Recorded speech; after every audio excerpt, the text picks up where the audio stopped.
What time is it? Good morning, citizens of Cordele. It's properly 9 a.m. and I believe it's March 4th. That means it's time for our regular scheduled meeting. All right. So, all right, we'll stand and have a moment of silence or prayer, however you see fit to use your time. We'll take some time to do that.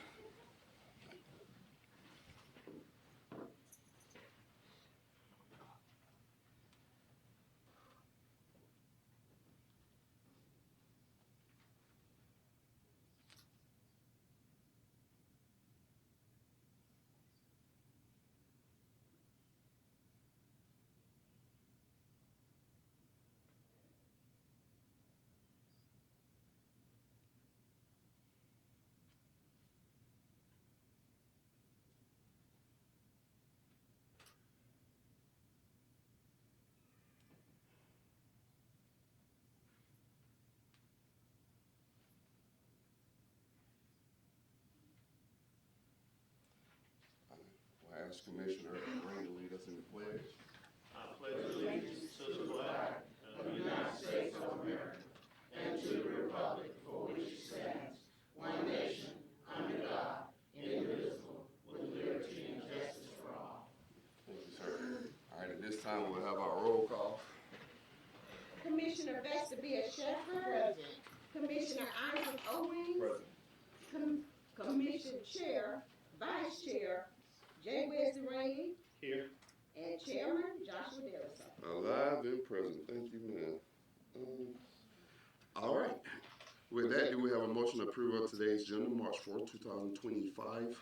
Chairman, I'd like to request to amend the agenda to move agenda items 1 through 8 ahead of department head reports. Second. All right. It's been properly moved in second that we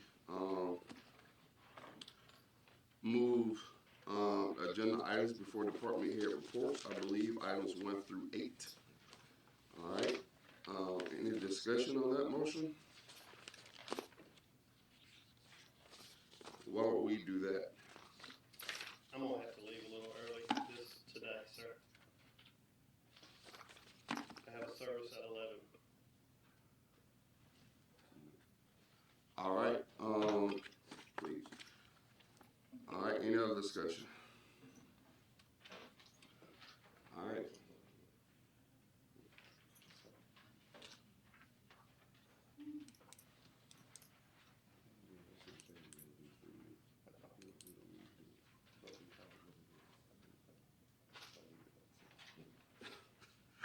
All right. All right. Any further discussion? All right, seeing now, shall proceed to vote. Commissioner Shepherd? Yes. Commissioner Owens? Yes. Commissioner Rainey? Yes. Motion carried. We shall amend the agenda for personal reasons. All right. Do we have a motion to approve regular minute meetings? So, second. It's been properly moved in second that we approve regular minute meetings from February 18th meeting. All right. All in favor, let it be known by voice vote. Aye. Aye. All right. Motion carries. Minute meetings approved. All right. At this time, we'll have our retirees recognition. All right. Mr. Steve Fulford, Miss Irene Contrell, Miss Rita Bass, and Miss Jackie Walker.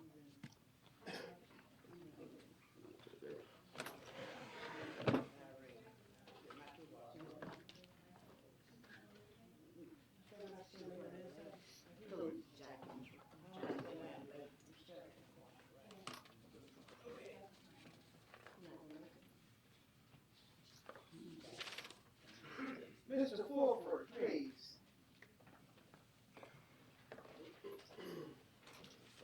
Good morning. It is indeed an honor to give you your plaque today, and thank you for the years that you served here. So on behalf of the city of Cordele, I would like to make a presentation to you. Cordele, Allen Steve Fulford. Allen, thank you 37 years of dedicated services to the city of Cordele. This date of 2024, on this date, March the 4th, 2025. God bless you, sir.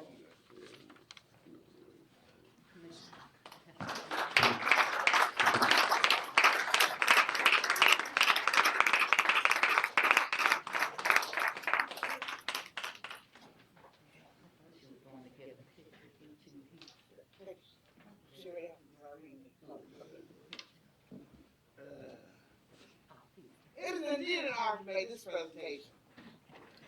Not only has she worked for years, I've been knowing her since we were in primary school. Because she got about a year or two, we were teenagers, you know. But Irene Sim Cantrell, please come. Irene Tyler Cantrell. Thank you for 54 years of service, of dedicated service to the city of Cordele.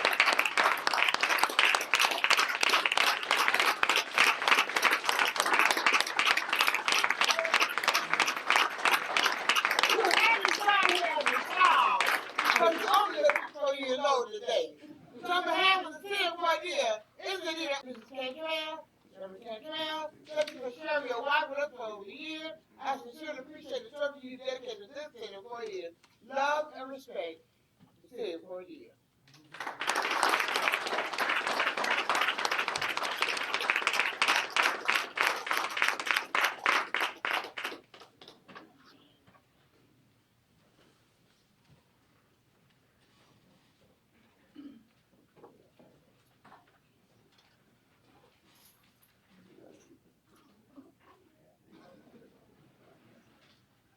I don't know, Ms. Cantrell is hurting me because every time we have a contentious meeting, I go back there sometimes and she say, "Don't worry about your blood pressure."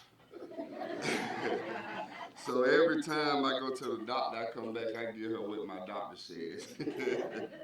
And it's gonna be hard. I went back there last meeting, and I recently went to the doctor, and I didn't have anybody to get my blood pressure to. So thank you for caring about me beyond this. Thank you. That means a lot to me. So thank you. And if you need anything, holler. Thank you, ma'am. Rita, feedback.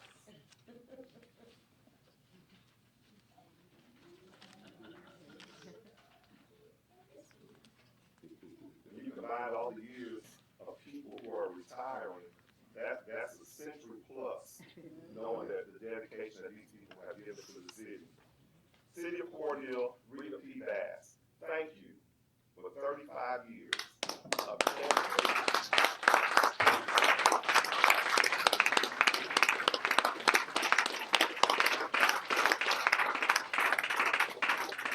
35 years of dedicated service to the city of Cordele, given to you in this year, 2025. And Rita's position here is so significant because when, as coming in, as the chairman just stated, that smile greets you, and no matter what else is going on, she keeps a positive attitude. And we're just so thankful for you, and I pray that you enjoy retirement, that you get to do all those things that you've been wanting to do, and so much more, because you have dedicated yourself to the city of Cordele, and we thank you for your years of dedicated service to us.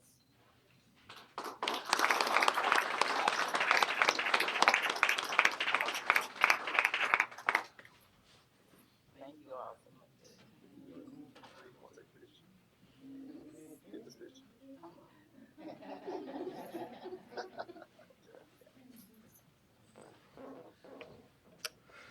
So like Miss Cantrell, same thing, Miss Bass. They always kept it. So I love aromatherapy, and they have the wildflower scent as you come in the office there. And so again, after a meeting, if I need to calm down, I can go back there and smell some fragrance. And I'm like, "Where's that?" And she said, "Oh, Chairman, that's such and such." And what I love about the ladies, they not only served so long, it was so much class, character, and dignity over there. I mean, it's just, they handle themselves so gracefully. And I can imagine with 54 and I believe 35 years of services, the things they see in the city, the people they had to deal with, and to be able to endure and last for that long, consistently, is a statement, that we cannot forget. And I think one of the commissioners said last time that we need to have something, a membership for retired people, because see, it's a lot of knowledge and wisdom that I used to go back there and sit and get, and I don't know who that's going to be filled with, but at the end of the day, we have lost treasures, including Steve. The thing I loved about Steve, I remember first I thought Steve had no fight. I was like, Steve, yeah, come to the meeting, but we went to a splash meeting with the county, and Steve was taking it to him. And I said, there you go, Steve. So when he needs it, he got it. And so I appreciate that, Steve, and I appreciate you for always being upfront and honest with me as well. So thank y'all, and I appreciate y'all's service to the city. So and I think Ms. Walker, we'll probably reschedule, but okay, perfect. All right. And I believe Mr. McCarthy will not make it. Okay. We do have one speaker appearance, Mr. Devontae Hunt, concerning regard elected and appointed officials. Oh, sorry. All right. Mr. Hunt, if you can, your first and last name and address. Devontae Hunt, 818 Pateville Heights, Circle, Cordial, Georgia. All right. So the way it works, Mr. Hunt,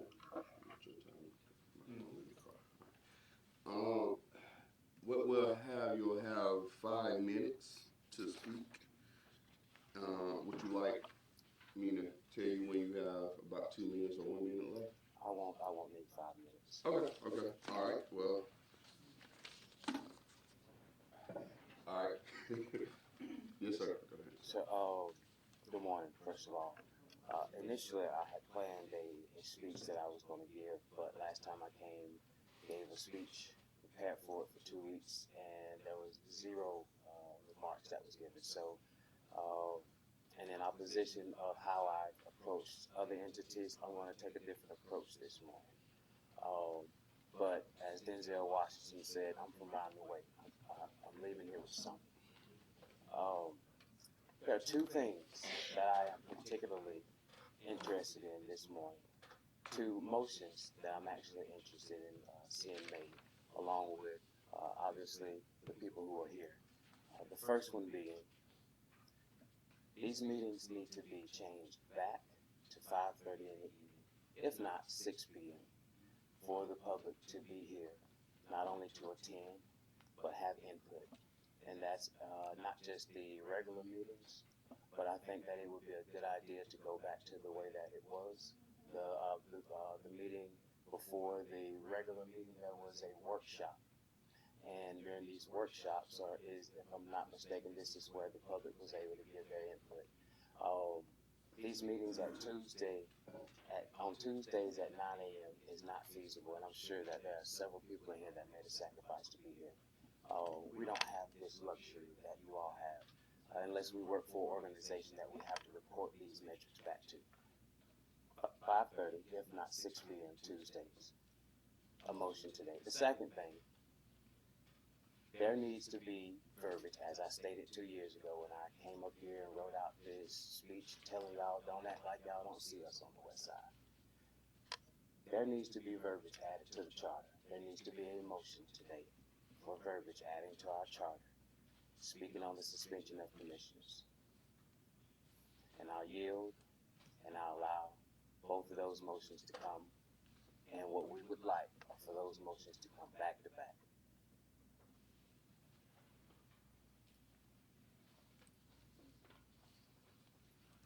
Mr. Hunt, if I heard you correctly, what you're asking this body for is two motions. One being that we change our time back to 5:30 p.m. or 6, and go back to a work session style meeting to give the public input during some of the meetings. And then the second thing you're asking this body for is to add language to our charter regarding the suspension of commissioners.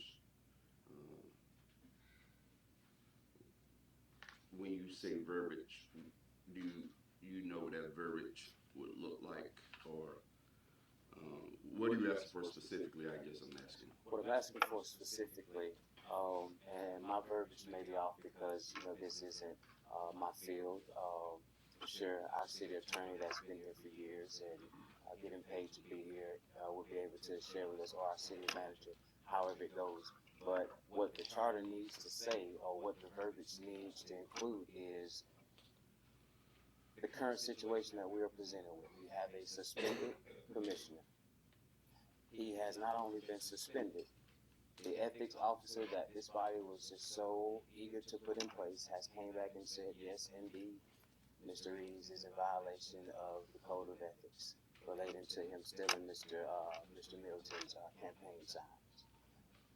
Not only that, Mr. Reeves is currently, Commissioner Reeves is currently out on bond on RICO charges, and y'all allowed him to come back after getting out on bond, sit in that seat, and make a motion to rescind the motion that he said came from his participation at the League of Cities that we paid for.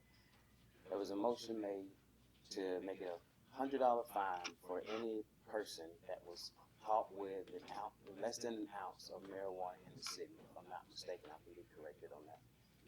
And after he got out, came up here, sat in that seat.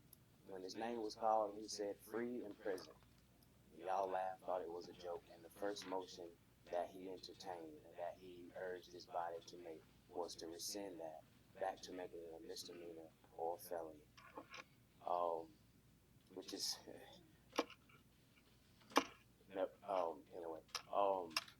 that's what I'm saying specifically. We need verbiage that speaks, and we are in this situation. We don't have to go a year, which is what it's going to look like.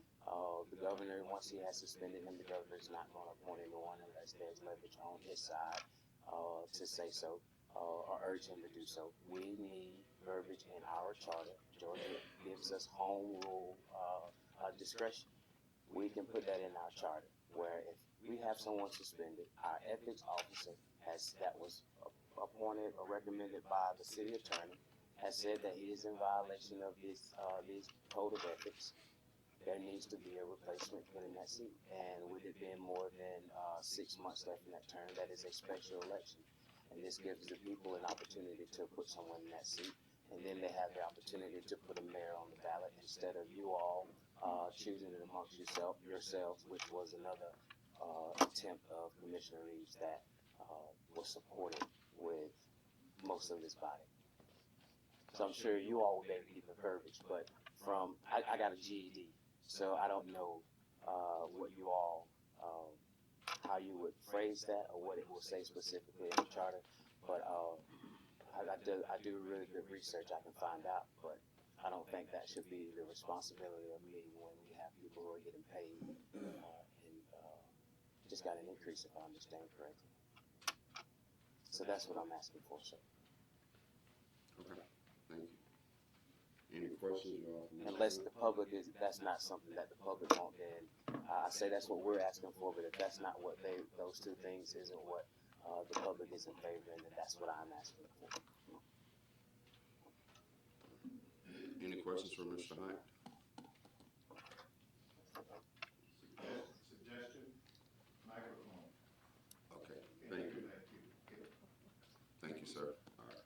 So the two things that I am requesting of this commission is, number one, to make a motion that these meetings be changed back to 5:30 p.m. or 6 p.m. so that the general public can attend.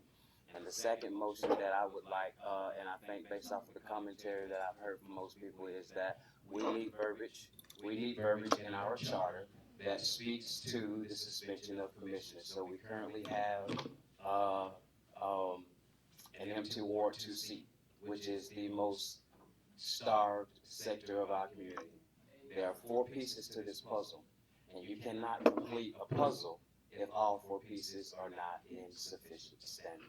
And so we need someone who is going to be in that seat and add value. And being that this body has the power to bring that motion, and that motion is supported by the ethics officer that they put in place, saying that he violated the code of ethics, they need to do something. And I know that's what I'm asking for. She clapped, so obviously that's what she's asking for. So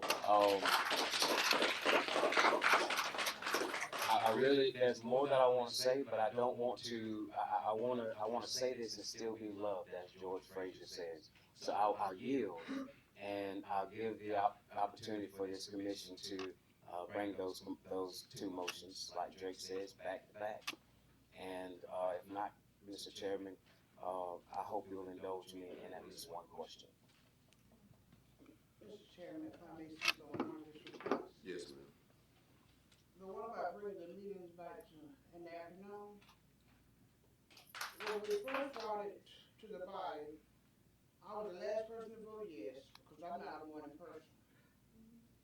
But the employees here were staying sometimes 3, 4, 5 late hours. If the employee give a report here at 5:30 to do that report, sometimes we get out of meeting like 7:30. These people want to go home at 7:02, and then that's overtime to the city. I like to respect the citizen as well as the employees. Our priority is to take care of the city of Cordelia. And if there's something you as an individual want to hear, talk about, You all, please keep the chatter down so we can sufficiently hear. Mr. Hunt brought his concern to the body. If you got a concern, Mr. Bud, bring it to the body. If you got a concern, Mr. Hunt, what you do, you bring it to the body. I mean, if there is a reason that you think we need to have everybody in a meeting, Cordelia won't hold on the citizen. If you get a petition and the citizens say we will vote this in, we can do must say yes and go with it. But as far as just turn it back on as a request of the citizen, we can't do that. It's for the benefit of everybody. All right. Any other commissioners? You all, respectfully so, this is not a public hearing. Mr. Hunt has the flow on the floor. The country coming out. Out the flow. And so we got to do this decently in order and according to the rules we have established here. So unless this body want to suspend that and have that, but I think for the sake of time, I think we want to keep it in order as much as possible. So, Mr. Hunt, the only one that signed up. I will take this time to announce that at any meeting, if you get here and sign a document that's held up here or what have you to speak on any agenda item, you may do so and you will get 3 minutes to speak on any agenda item. So we have made some provisions to allow the citizens to talk about whatever on our agenda.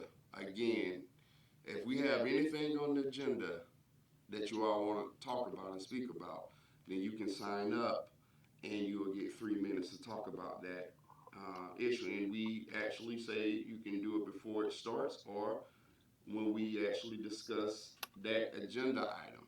I want that to be said also in this conversation about that as well. So that's the procedure. But again, I'm going to have to ask that we follow procedures. And Mr. Hunt, Mr. Owen, spoke on the agenda. By the way, I forgot to make my other 2 announcements. I've been having late nights. If you have a cell phone, which most of you all do, Mr. Butts ain't look at you, normally remind me. If you have a cell phone, please put it on silent and vibrate. And if you feel the need to take a call, please step out these doors, away from the door, because sound travels in here and everything. And then, well, I guess I just made part of the other one. This is a public meeting.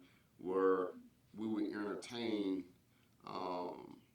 experience if we're on a subject matter, and we may need some expert opinion or experienced opinion, then if someone may have that, we may ask them to speak on the issues as such. Sorry, Grant, to use you in this moment. At some point, we'll be talking about the River Valley, how they work with us to, submit the community block grant.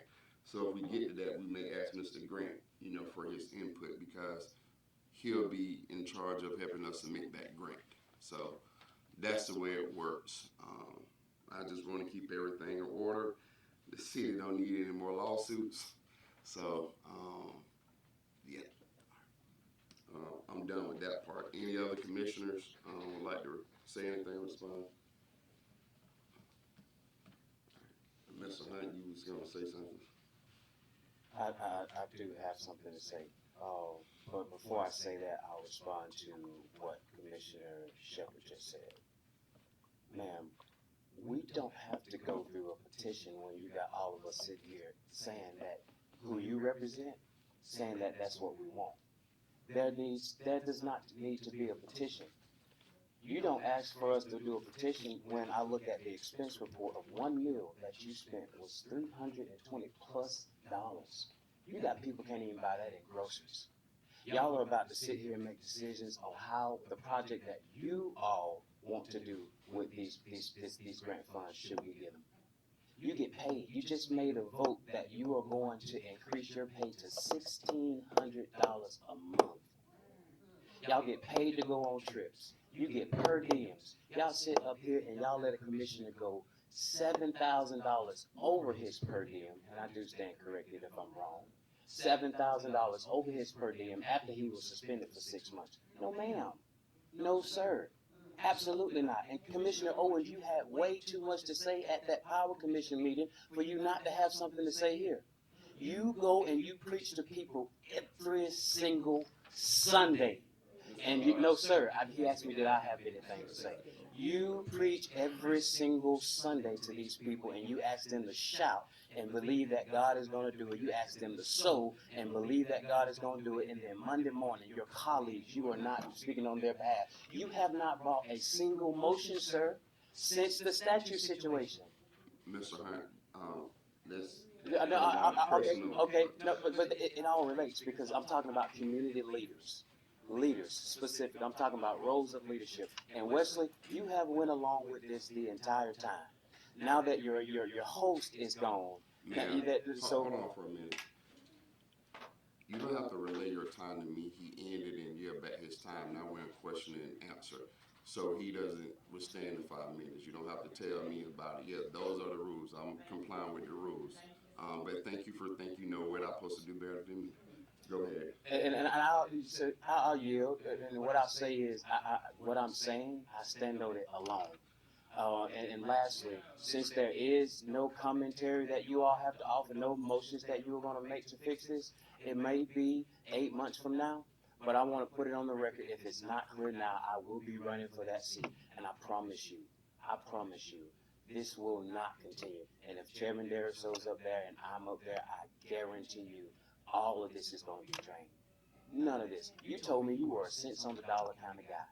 You do what makes sense, and you do what makes sense. But my question is, what sense are you talking about? You told me that I would never have your support, and I dare you to challenge me and say that I'm wrong.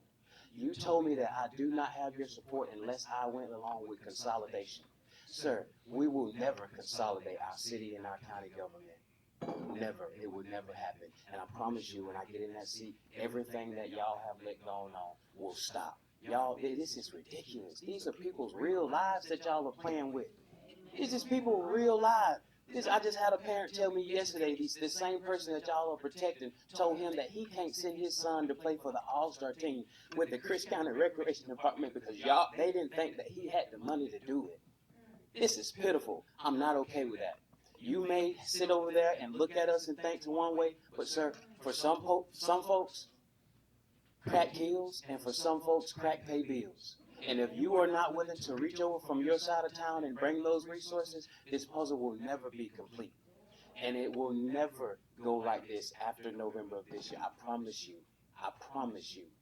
If Chairman Deriso is in that seat, and if I am up there with him, this will end. These people will choose who their mayor is. Y'all let this man trick y'all into putting that on the ballot so that he can get in the seat and he's manipulating. I have you on recording, Commissioner Shepard, saying that Royce is the smartest person you know. You will, please challenge me. Please, please, please, please, please. I don't say anything that I know will put me in legal jeopardy if I cannot back it up. Please. But I'll yield with that. One of the smartest commissioners I met. I didn't say the most smartest person I know, because I think I'm a smart person myself and my family. So Commissioner. Yeah, so I'm sorry, smartest commissioners, maybe that was it. But Hold on, let's let hear what's recorded. let Commissioner Owens, I think he was. Mr. Hunt. I'll do what was done to me. I'm finished. I'm gonna Hold on, live. you got. Because hold on. I've never no, had no, it. Stay up there and entertain. No. Let's I'll do practice that. I'll this. do that. Let's We'll do that. control emotion and practice this. It's okay if you can shove it out. I can That, take you it. know, a lot of people feel like it went too far, but It hey, is what it is. hold on. Stand alone. The reality is, some would say that's your opinion. Absolutely. And as public officials, when we get elected, we have to take it. But they didn't respond. So Yeah, just like you shoved it out, there you go. Okay, let's do it. My role here is not to get into a debate as to what I do on Sunday morning, because who I am on Sunday morning is who I am every day of the week. And as I look amongst the people here, any of them know that when they come to me to talk to me about something or a problem with something, I don't have a problem in the world in bringing it back.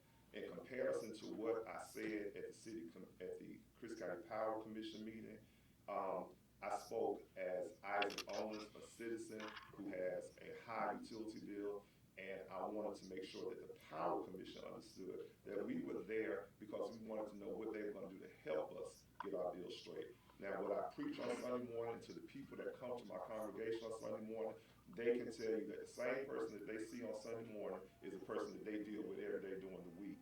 I don't come to this meeting to try to be anything but, and as far as motions go or whatever, the support that I have for the commission, I vote my conviction as to what it is. And that's how I stood on, that's what I remain on. So I don't get into these spark words and to mean anybody or anything. Everybody has their opinion. I'm sure there are people here who will agree with what we'll do, as well as there'll be people who won't. As a public official, you have to bear that. You have to take that. And that's just what it is. So I don't address and get into that side of it. You came with two things that you had on the table that you wanted us to talk about as far as time change, motion, time, those two things. One, we dealt with a couple months ago in order to try to add something to our charter to make that adjustment. It died for lack of, I guess, a second when we were talking about it. I guess we had a call meeting and somehow some commissioners got unavailable and didn't pass it. But my point was, in that moment, I was in favor of adding the very things that you're talking about, as I am now, because I felt that we did not need anybody to make a decision as to who would be the person that would sit up here with us. The second point, the time change, when we initially go back and talk about it, I was not in favor of changing it because of the fact that the people who have elected us and put us here wanted to be able to come to a meeting in the afternoon. And that was the reason why. So the two things that you're talking about, that you bring to us today, as far as, we had not got to the point where there was even asked if we had a motion to discuss it at this point. So that's where we were with that. I'm finished. Yes, ma'am. I'd like to address one issue, and that's the salary of the commission. I've been here since 2016, and I'm not having a shame what I take home. I take home $991 a month. July 2019, I had a relative come in with a $600 mortgage. I gave them out of my pocket. I received $220 back since 2019. I had a lady call with a light bill of $225. I called Commissioner Wright and Commissioner Reeves. Each one of us paid $75 to pay that lady light bill because she had to shot her house with asthma.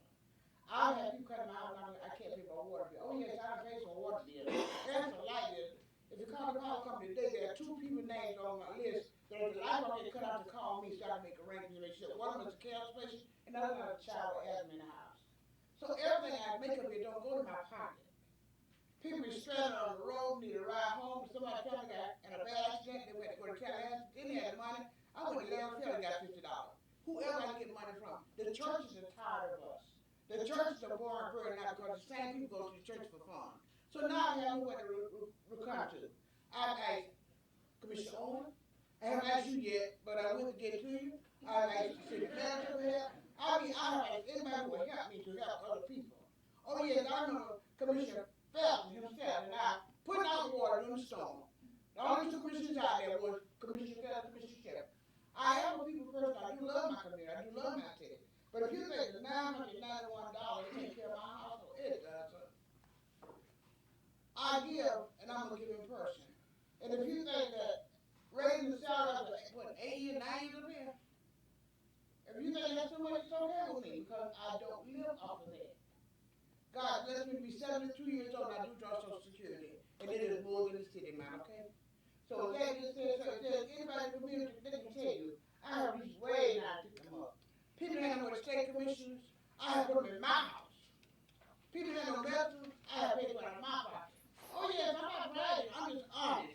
Because I don't want to put it out there just gonna help, because I can't help everybody. But if you come to me, and some other commissioners know, I will come to you and ask for help. I asked the attorney one day, do you have extra money on you? You know what I'm saying? If you call you and desperately not feel there's a desperate, I'm gonna try and help you. So with that being said, Sheriff, if they don't wanna agree with the increase in salary, it's okay with us to be the sheriff, put that on her. Okay, but I won't be able to help as many people I've been able to help in the past, okay? So where does a $300 meal, one meal come from? Hold on, sir, hold on. Hold on for a minute. Commissioner Rain, you have anything to say?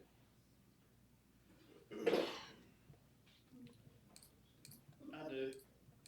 When we go off to training, doesn't mean when we use a credit card that we're buying our meal. We may be buying several meals for people. My credit card was used one time because my room didn't get checked and it would not work at the hotel. And I had to pay to get my credit card checked. You can file open records on it, it don't matter to me. But I bought the entire commission's meal when Edward Beach was there. He bought the entire thing just to test my credit card. And I'm probably the commissioner that spends the least amount up here on training.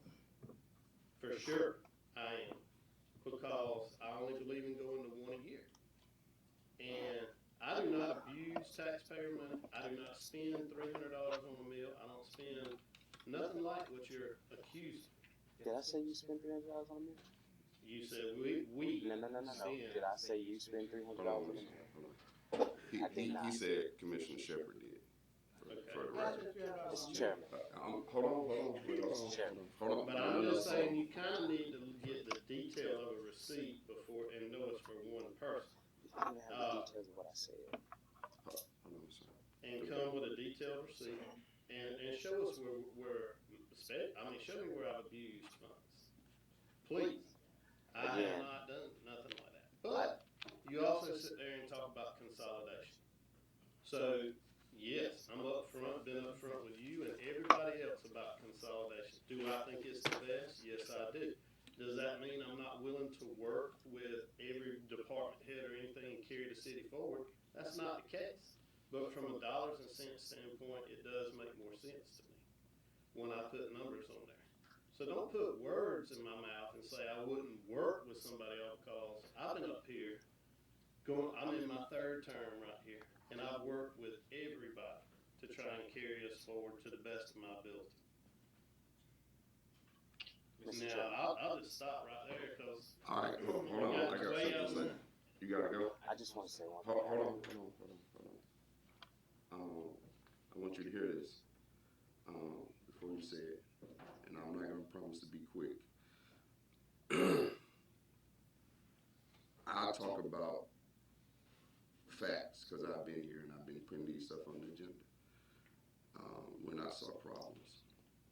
I do want to say that none of us is getting that raise now because by law we can't do it, and if I don't run or we're not re-elected, we won't be seeing that money in the first place. And my vote towards that was simply because, see, if you run and win, you will have more money to have more freedom to do things. Because at the end of the day, $900 don't go far. And I wanted these seats to stop being only, you know, entertained by people that are older and retired or wealthy, right? Because that is not, if you look at Congress and the age that Congress is, that's not what we want to do here. I got more gray hairs today than when I got elected. And I say all the time, I don't want to be here a long time. I feel like I'm here on a calling. So I passed that measure so people like you, younger than myself, could run and have a little bit of compensation to go along with that. Now, we'll correct the few things that were said here. It doesn't take a petition to change the time of our meeting, take a petition to change when we changed it to 9.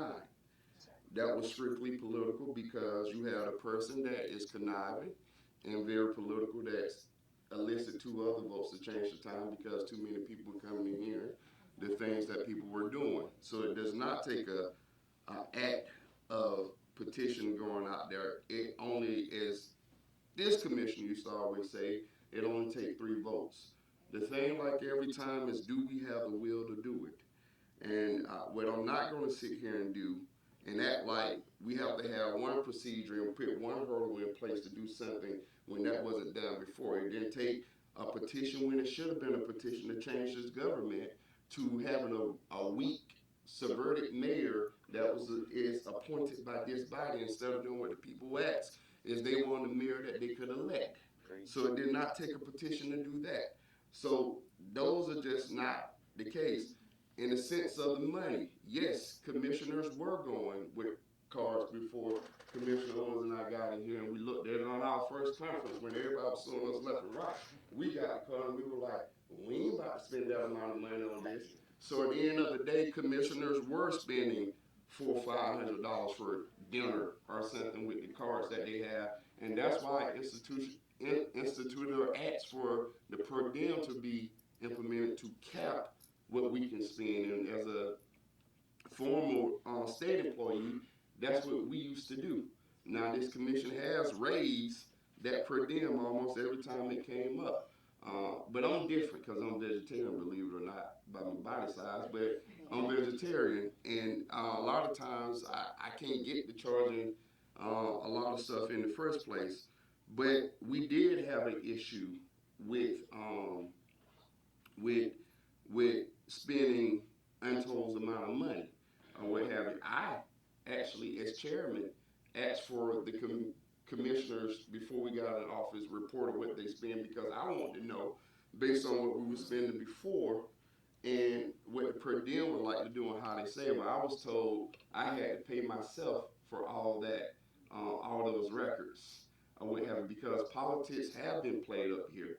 I think we're in a better place, but politics have been played up here because the chairman doesn't work like everybody else. Anybody elected, they're the main trustees of the city and have certain privileges that people vote them as to enjoy, but not for their own personal benefits, or shouldn't be political either, or what have you.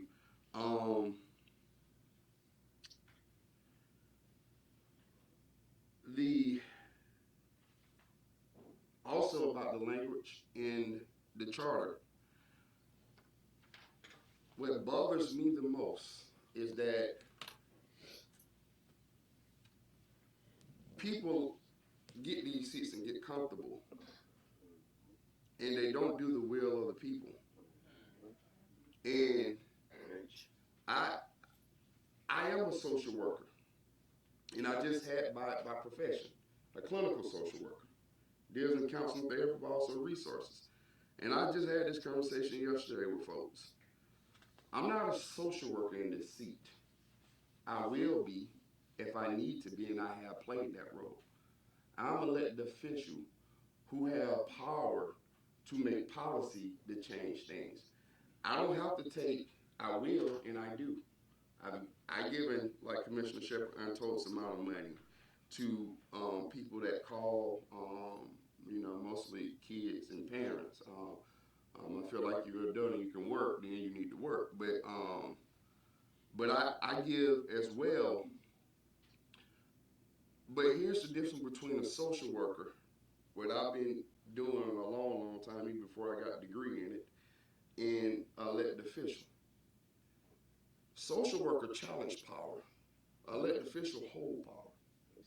And when I've been asking this commission for a long time is to hold and utilize that power. I've told y'all quick, I'm not going to run myself raggedy all over time doing for folks, because when people elect me, they'll let me the ability to sit back here, entertain motions, and put things on the agenda where that problem, if enough people have that problem, we can pass things. What pisses me off is that people that look like me are constantly told that government don't supposed to solve their problem. But when we saw the church in the daycare program, a school board decided they were going to take that up and solve their problem. People have lied time and time again. If you look at government solves problems. But the thing is, there's a white supremacy playbook. That's why I'm not in favor of the GMA. That says that you're supposed to constantly put stuff in infrastructure. You're supposed to really, at the first elected official training I went to, when I returned back to UGA, where I got my last degree from, the first thing that they teach you, all the campaign promises you made, you will kiss them goodbye. When you, hopefully your campaign promise was realistic, your platform, but I didn't believe in that. I believed the word when I knocked on people's doors and I called them, that I was going to work my butt off to get those things done. And I have the last 3 years put that stuff on the agenda. What this commission did, they got tired of it. And when the quarterback came back, he led them to then say, well, if something don't pass one time on the agenda, then it takes 4 commissioners. Congress don't even work like that. It only takes 2/3. But it takes all 4 commissioners to agree that thing can go back. Now, what are the chances you'll get all 4 commissioners to agree on anything? And so, but people have failed for this because they have been playing politics. And that's just not who we are. But again, this body has time and time again, y'all know, because I have exploded. That's why I was saying Ms. Cantrell always asked about my blood pressure. But at the end of the day, and I want to say something, Commissioner Randy, it's absolutely not true that you have been willing to work with people. I had people in the community that came and said, you and Josh need to work together, that Josh is not your enemy. That the last meeting that when Wiggins Barty sat in this chair, I came to you personally and I said, I love to work with you. I like the way you look at the numbers. And if I get too happy and want to spend money, you can rein that back in, because when I assemble a team, I like somebody that's going to disagree on the dissenter, because it keeps us centered. It keeps, because you don't know everything. But sir, what you did is you worked with the opposition every time. You did not respect the person that they put in the chair. Even when Wiggins was in this chair and they decided to renew the former city manager contract, I blurted out. And I did it again. And I said, hold on, that's going to be you. Even if you can't respect the man in Wiggins, you need to respect the seat. So what I did, I got my butt up and I went outside and cooled down. I walked downstairs, came back in, and I sat next to Commissioner Owens, and I said to him, I said, you know what, they just gave us lemons, we're going to make lemonade. Because I want to respect the seat. But people out there, because I speak about diversity and racism, there has been a will to, by any means necessary, we just gonna get rid of them, work with them. When they don't work like that, when other people get elected, you know, we say, well, that they here for the next 4 years. We just gonna have to work with them. See, we've been doing that and dealing with that, because sometimes we ain't had any other choice. But that is absolutely not the case. And what this commission has done over the last 3 years is spent more time checking and taking the power of the chair away than they have done anything for the community. That same energy could have been transformed to transforming this community. But that has not happened. And so I believe your cause today is one of right. But I also believe, because of my experience here, that you don't have the will of this commission. Because in this one, I'm going to talk to the people. I asked y'all to make some decisions in 2023. Because where a lot of things that we deal with now, I said who I believe should have been the candidate that filled these seats. But people went out and made the same decisions, and that's why we're in the same situation. You can't vote because you like somebody. You got to vote because that person will represent you and do what you ask and seek to the need. The problem we have in Cordelia is one of abusive relationship. I worked at a domestic violence shelter.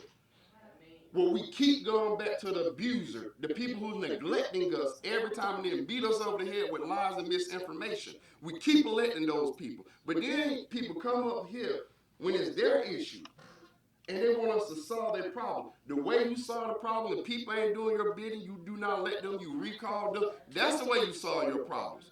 That's the only way in the Democratic society, unless you're going to bring a January the 6th and get what you want. But the way we solve a problem in a democratic system is voting.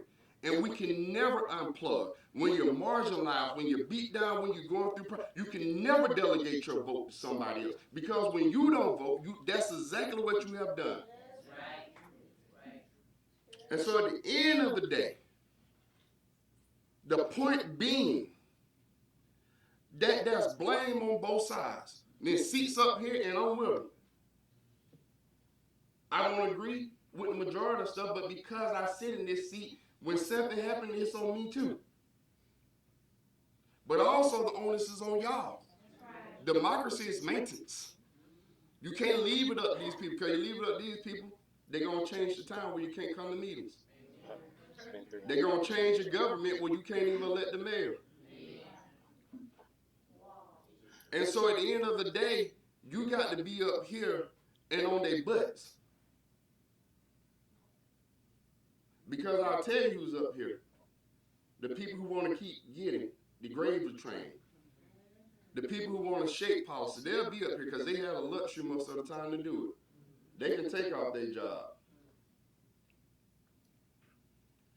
The last thing I'll say is about the language in the charter. What happened was, I thought we had a majority in the consensus, because when it was brought up, it seemed like we had 3 votes for it. And I said we need to call a meeting, go ahead and get it done. Well, everybody all of a sudden got busy. But at the same time, we had a retreat with the county, and them people was at that retreat with the county, but they was too busy to come here to handle city business. And so at the end of the day, putting facts to the matter, we had the 3 votes, and when we left that meeting when it first came up, we had the vote. We still can do it. I don't know if it'll be effective for Ward 2 yet, but we still can add that if something happened to me. Something happened to anyone, because life ain't promised. And so at the end of the day, if something happened to any one of us, we need that language in the charter. And it's not, you may say that for a different reason than I, but that doesn't take away the need that we still need to do it. And I appreciate your time for coming up here and sharing your thoughts. And this, the last thing I'll say, I know I just said that, your elected officials don't have to like you. You ought to keep them accountable. They don't have to like you. You don't have to have a great relationship, because you have a relationship. In essence, it is transactional. And I get we're a small community, but what does that matter when people are leaving with that high electric bill? With things changing and people can't afford it. We're going to have literally no community. And when you're looking at it on the county side, then that plays well for consolidation, which was the only advantage of consolidation when you look at Bill. and Macon, when you look at Statesboro, Bullock, when you look at Athens, places I've lived before, the only thing they have ever done to me, I don't see the savings that they say it's supposed to save, because you're not really reducing the service per person. You may reduce some employees, but one of the first things I ask for is for us a slimmer, trimmer workforce and budget, especially when there's a lot of positions where we don't need, let me take that back, not need, but I think we can do something different with, in a more advanced way with technology now. So let me take that back, not need. But that was one of the first things I called for. And at any point, in my point about social worker elected official, we pass a budget every year. And I've been asking for more money in community development, because where our government put their money will tell you their values. And at the end of the day, our community development budget is almost non-existent. The real only funds they get is to pay salary and a few others. But at the end of the day, and what gets to me is that when this commission didn't look like it looked, that was okay, because you had different mindsets in people.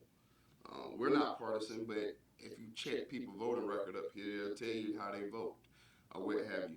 And that's okay, because at the end of the day, but when this commission changed, we represented some needs of people that had been unrepresented for a long, long time. But there was no change in how we did the budget. When I'm about to go to a training in DC, and I got a per diem for it. But when I go to this training, one of the things, and the reason I stopped going to the GMA, because the GMA didn't talk about racism and the impacts of redlining. The GMA don't talk about that stuff for the most part. But the NLC, and that's why I didn't go to Atlanta Summit this year, because I said I'm not getting anything from that training. I'm not understanding how to have an equity lens on our budget in the GMA. What I'm getting, they want to pass civility and have a whole civility program where more people that look like me start speaking the truth. And calm down. You shouldn't do it that way. And it pissed me off, because what they do, they'll do a weak DEI program. But the NLC, they talk about how do you take a budget and saying redlining has done this to the community, racism, oppression has done this. To leverage that thing, this is what you do with your budget. And that's why I go back to that specific conference. They also talk about when we get money, we put it on the bank. And if that bank is doing predatory lending or discrimination in loans, they get a scorecard. And if you're lending in one area of the city more than another area of the city, with equivalent credit ratings, equivalent income, then the city are not going to put their money in that bank. Those are the ideals that are really going to bring equality and equity here.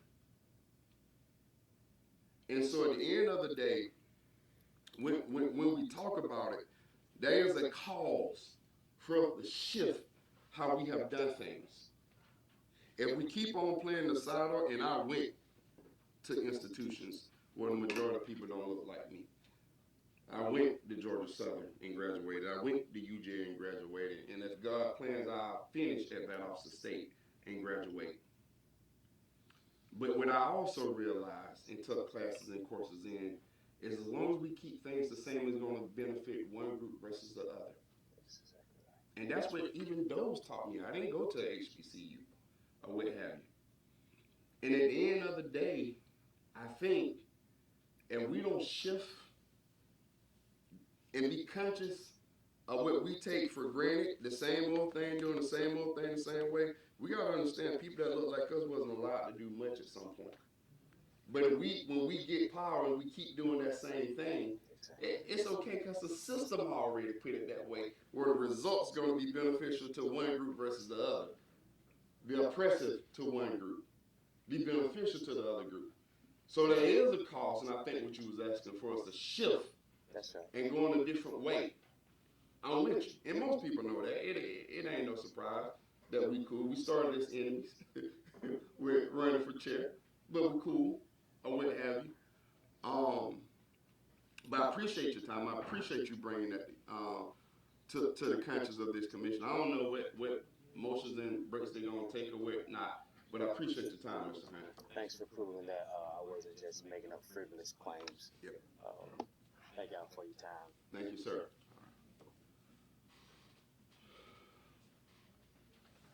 All right. With that said,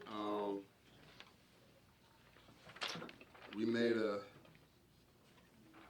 amendment to the agenda to skip to agenda items. Do we have a motion for agenda item number 1? All right. Second. It's been properly moved and second that we consider and approve agenda item number 1. Any discussion? Seeing none, we shall proceed to vote. Commissioner Rainey? Yes. Commissioner Shepard? Yes. Commissioner Owens? All right, motion carries. It is approved. Agenda item number 2, consider and approve the request to authorize the chairman to sign the City of Cordelia annual water shed assessment report. Do we have a motion? So moved. Second. It's been properly moved and second that we consider and approve agenda item number 2. All right. Any discussion? Seeing none, we shall proceed to vote. Commissioner Rainey? Yes. Commissioner Owens? Yes. Commissioner Shepard? Yes. All right, it is approved. All right. Agenda item number 3, discuss tap fees. Do we have a motion? So moved. Second. It's been properly moved and second that we discuss tap fees. All right, any discussion? Well, it needs to be a discussion because that's what it says. All right. All right. Good morning again, Mr. Chairman, City Commissioners. At the last City Commission meeting, it was requested that we provide information to discuss tap fees for the city of Cordele in comparison to other cities. And in your packet, you have the information regarding those fees. And if you had opportunity to make some comparison, you can see that some of the fees for the city of Cordele, the tap fees are higher than other cities. And it would be, the information for the city of Cordele, city of Anna, city of Albany, and Tifton, and Sylvester. Thank you, ma'am. And the schedule that you have for the city of Cordele, from what was presented to me, it was implemented under City Manager Jeff Johnson.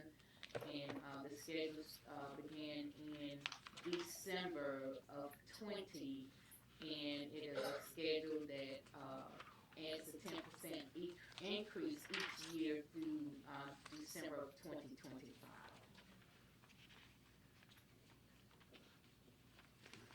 Any discussion?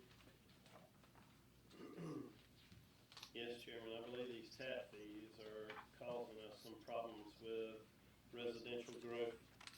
And I've had quite a few builders come to me about these tap fees and have actually pulled out and gone elsewhere because of our tap fees. And chose to go elsewhere. So that's why I was saying we needed to review these.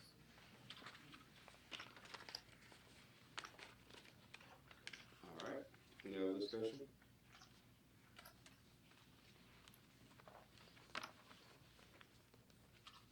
Do we have any indicator of the financially what this would do to our money coming in our budget? No, but that's something that we can pull that information for the past year or past 2 years, if that's something that you all would like. And I'm asking because we're looking at a couple of funds and a couple of things, and I don't want to make decisions without understanding how it impacts our budget. I do think that hearing what Commissioner Rainey said, there are a number of reasons I think people pull out of the city of Cordele. And I just want to, if we do set rates, it needs to be decided also by numbers, not just by,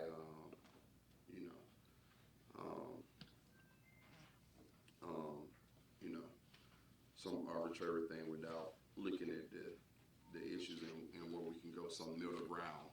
If we reduce them, I'm fine with that, but it also needs to be at a detriment. We got a lot of problems to fix, and I don't want to blame it on tap fees for people to come in here just yet. So that's my piece on it. Any other discussion? What I'm saying about this specifically is there's a number of people that are trying to build homes in the $150,000 to $200,000 range, and when our tap fees are over $5,000 for them to even be able to hook up the water and sewer, it gets into their operational budget out of their pocket up front. And when they're trying to make investments in the community at a lower level to target the residential rate we need, these fees are impacting this. Any other discussion? I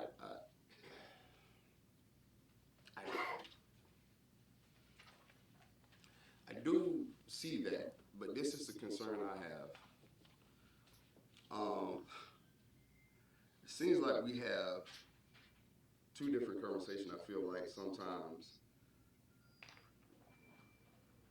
we favor one or the other. I do remember a conversation about if people have a home or a mobile home or something, and then they having to pay their driveway. And I argued that, just because people can afford a mobile home or a home, that don't mean they can afford an extra $5,000, $8,000, $10,000 to pay their driveway. That may all they can have.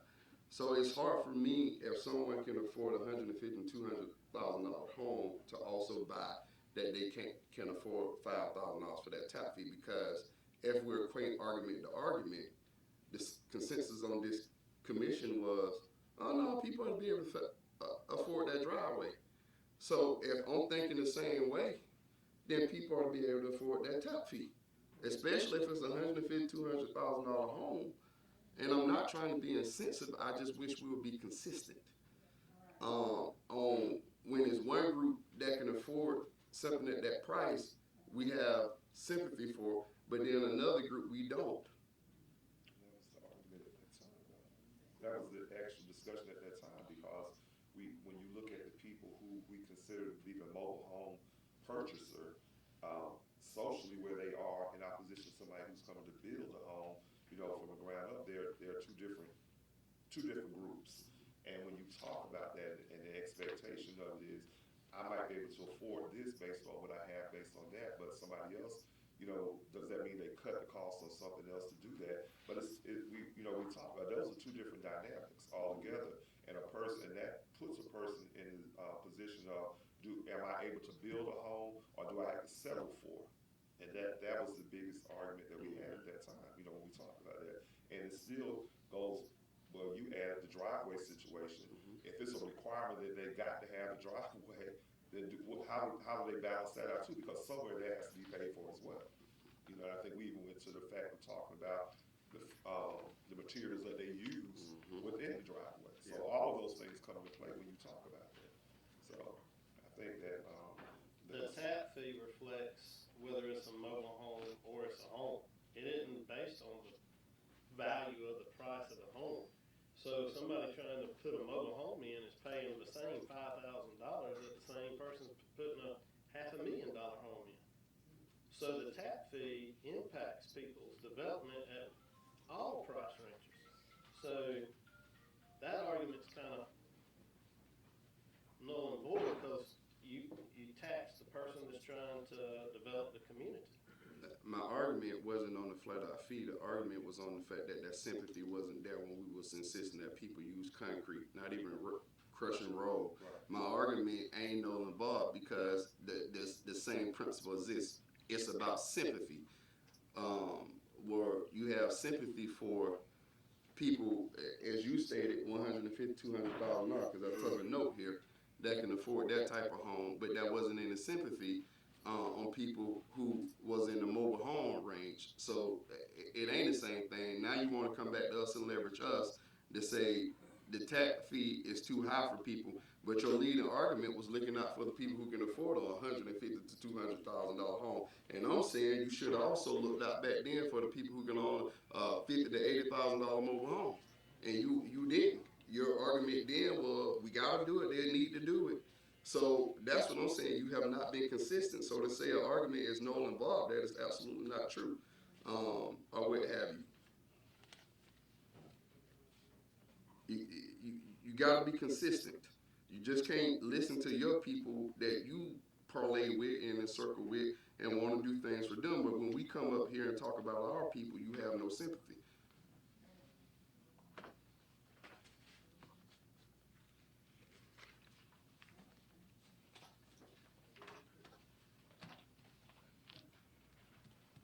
Any other discussion?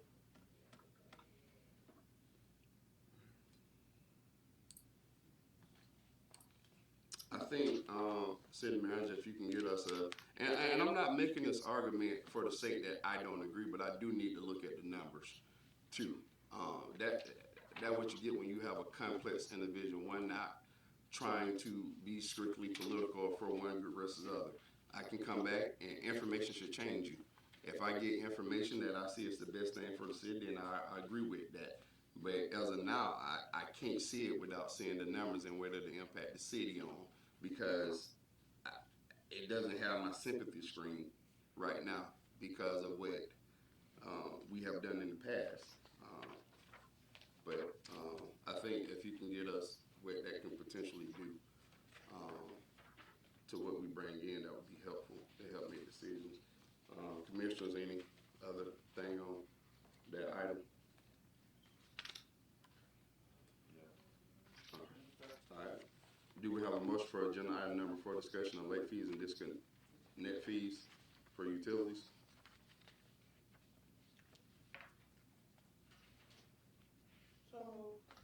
Second. I've been properly moved and second that we discuss late fees and disconnect fees for utility. All right. Discussion is open. Chairman and City Commissioners, again, you received information in your packet regarding late fees and disconnect fees for utilities, and it is a comparison with the City of Cordele, Powell Company, Chris County Waterworks, City of Vienna, Tifton, Albany, Ashburn, Sylvester, and Fitzgerald. And so again, that is information that you all, that was provided so that you all can, again, see how the city of Cordele compare to other cities in regards to the type of fees that are assessed. All right, any discussion?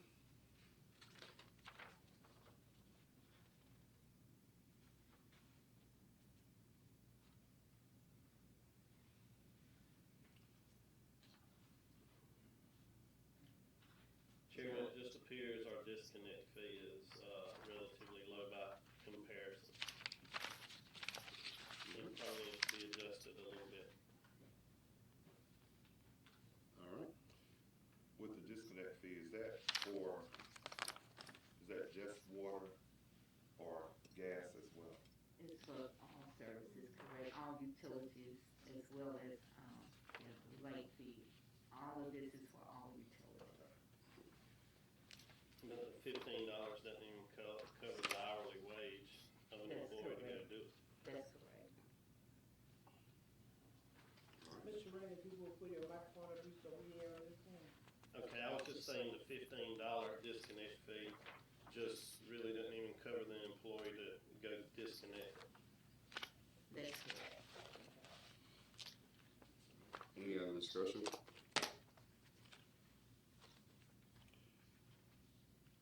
All right, when we see a disconnect fee, but then I guess there's no reconnect fee then, is that why that's blank there then? Yes, that's correct, Sonny.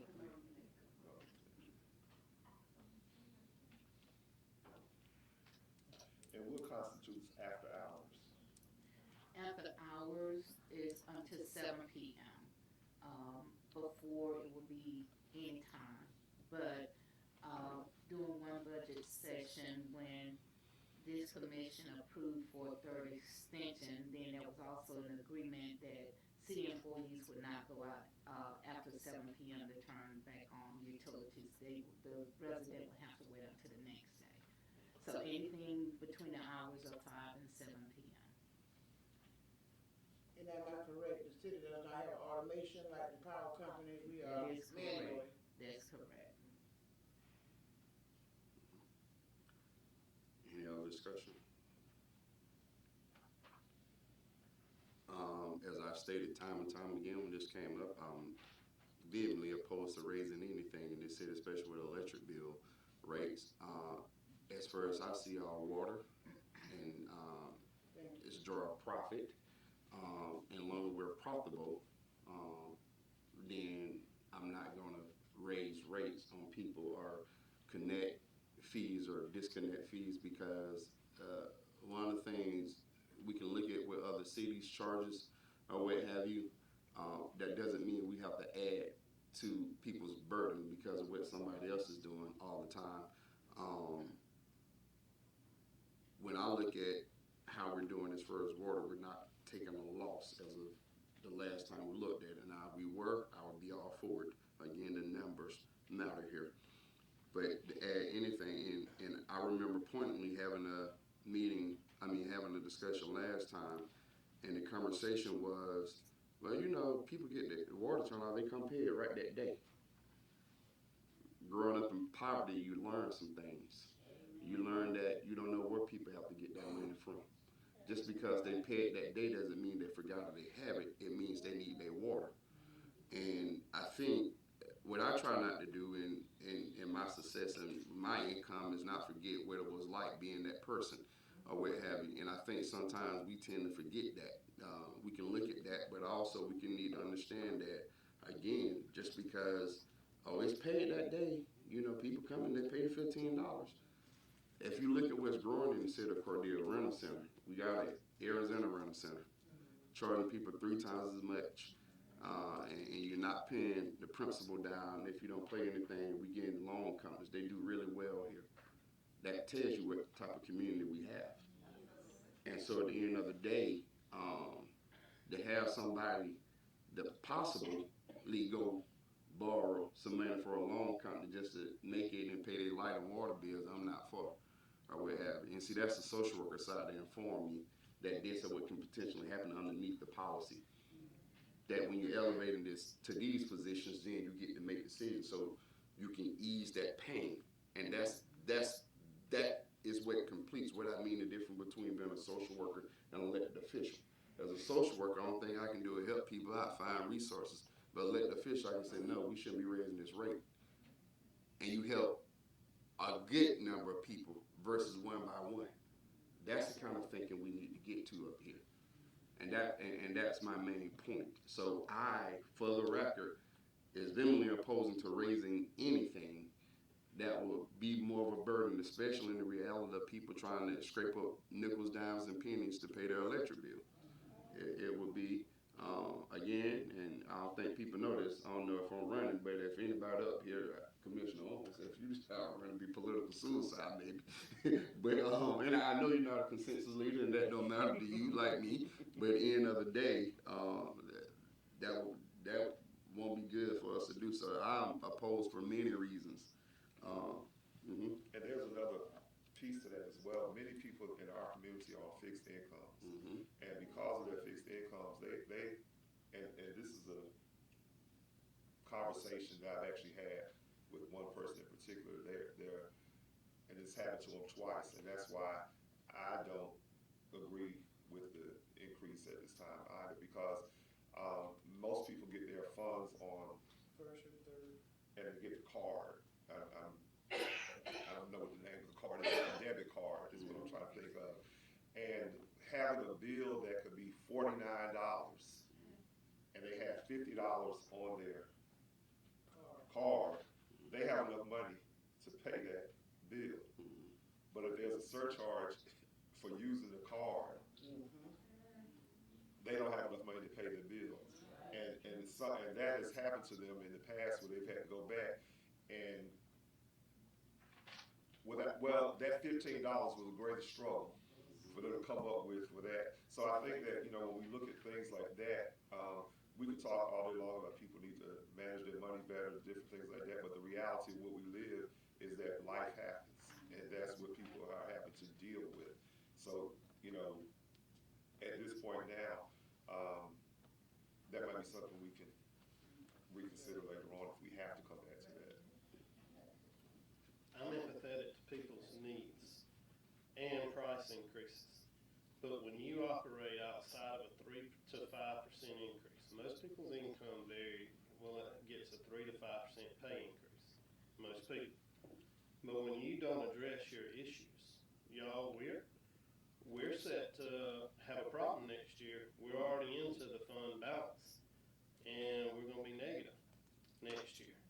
But if we don't operate and start increasing at 3 to 5% or something tolerable, then you're going to have exactly what you had at the Power Commission with fees. The Power Commission went up 28% because they put the fees off, and they put increases off. And when you increase 28%, whether it's insurance or salaries or your expenses increase above 3 to 5%, your standard of living is going to change because you're going to be getting into your cash flow. It doesn't matter how much money you make. If you're poor, middle class, or upper class, when you sustain a 28% increase, your income did not go up at that. And that's what happened with the power bill.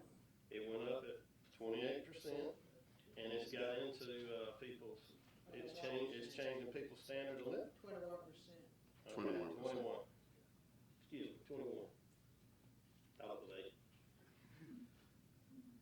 Well, this is the thing. I think you helped make the argument for why we're saying it should increase. I grew up watching Good Times and Sanford and Son, and basically, part of the argument you made that we need, if people get pay increase 3 to 5%, we need to ask for that 3 to 5%. I'm saying we don't need to go up more than that. In the water. So for my parents on fixed income, they get a cost of living raise. Just thinking very personally, some people may say selfishly, familiar, or however you want to dress it up. I don't think I want to ask my parents for the increase to go to the city of Cordele for water. So, They go to Medicare, they don't get a raise. right, exactly. So, again, I think there's some suspicion that we're not looking at the number, and we are looking at the numbers. And the first thing I said, because we're profitable. If we were not, then I would say yes. I would have. When Ms. Debbie come up here asking for things to be fixed, I'm one of the first one to say, hey, let's use the money to do that. Like, we got splash money list. I made an argument, I forgot what funds it was, and I was like, hey, if you need that to keep the water going, let's do it. And that was some cause of to build a new city hall. I said, no, or not build, or do whatever, renovate I want to, it's like, no. If we need to maintain the water system, let's do that, or what have you. So I hear you, and I'm with you, but I don't believe if we're getting consistent funding, it has to come off the backs of a poverty community that we are, or what have you. And I think it comes from a frame of whether you've been there or not. And it can make a difference. As Commissioner Owens just said, it can make a difference. And it does matter whether you poor, medium, or high income. Yeah, you will have to make some adjustment. Maybe you can't put more in your portfolio, or you can't buy more stocks. And that's on the higher end. And that where it may hit you or even me to some degree. But on the lower end down there, it literally becomes whether you can buy breads or eggs. And so the difference is, with that 21% increase, yeah, some people may say, well, I won't be able to put that much into my portfolio or my stocks. But literally for the people on the other end, it is saying, I got to cut back on buying eggs or medicine or what have you. So it does make a big difference or what have you. And but Yeah, I'm not for that. Any other discussion? All right, see, no, all right. We'll go to, agenda item number 5. Do we have a motion?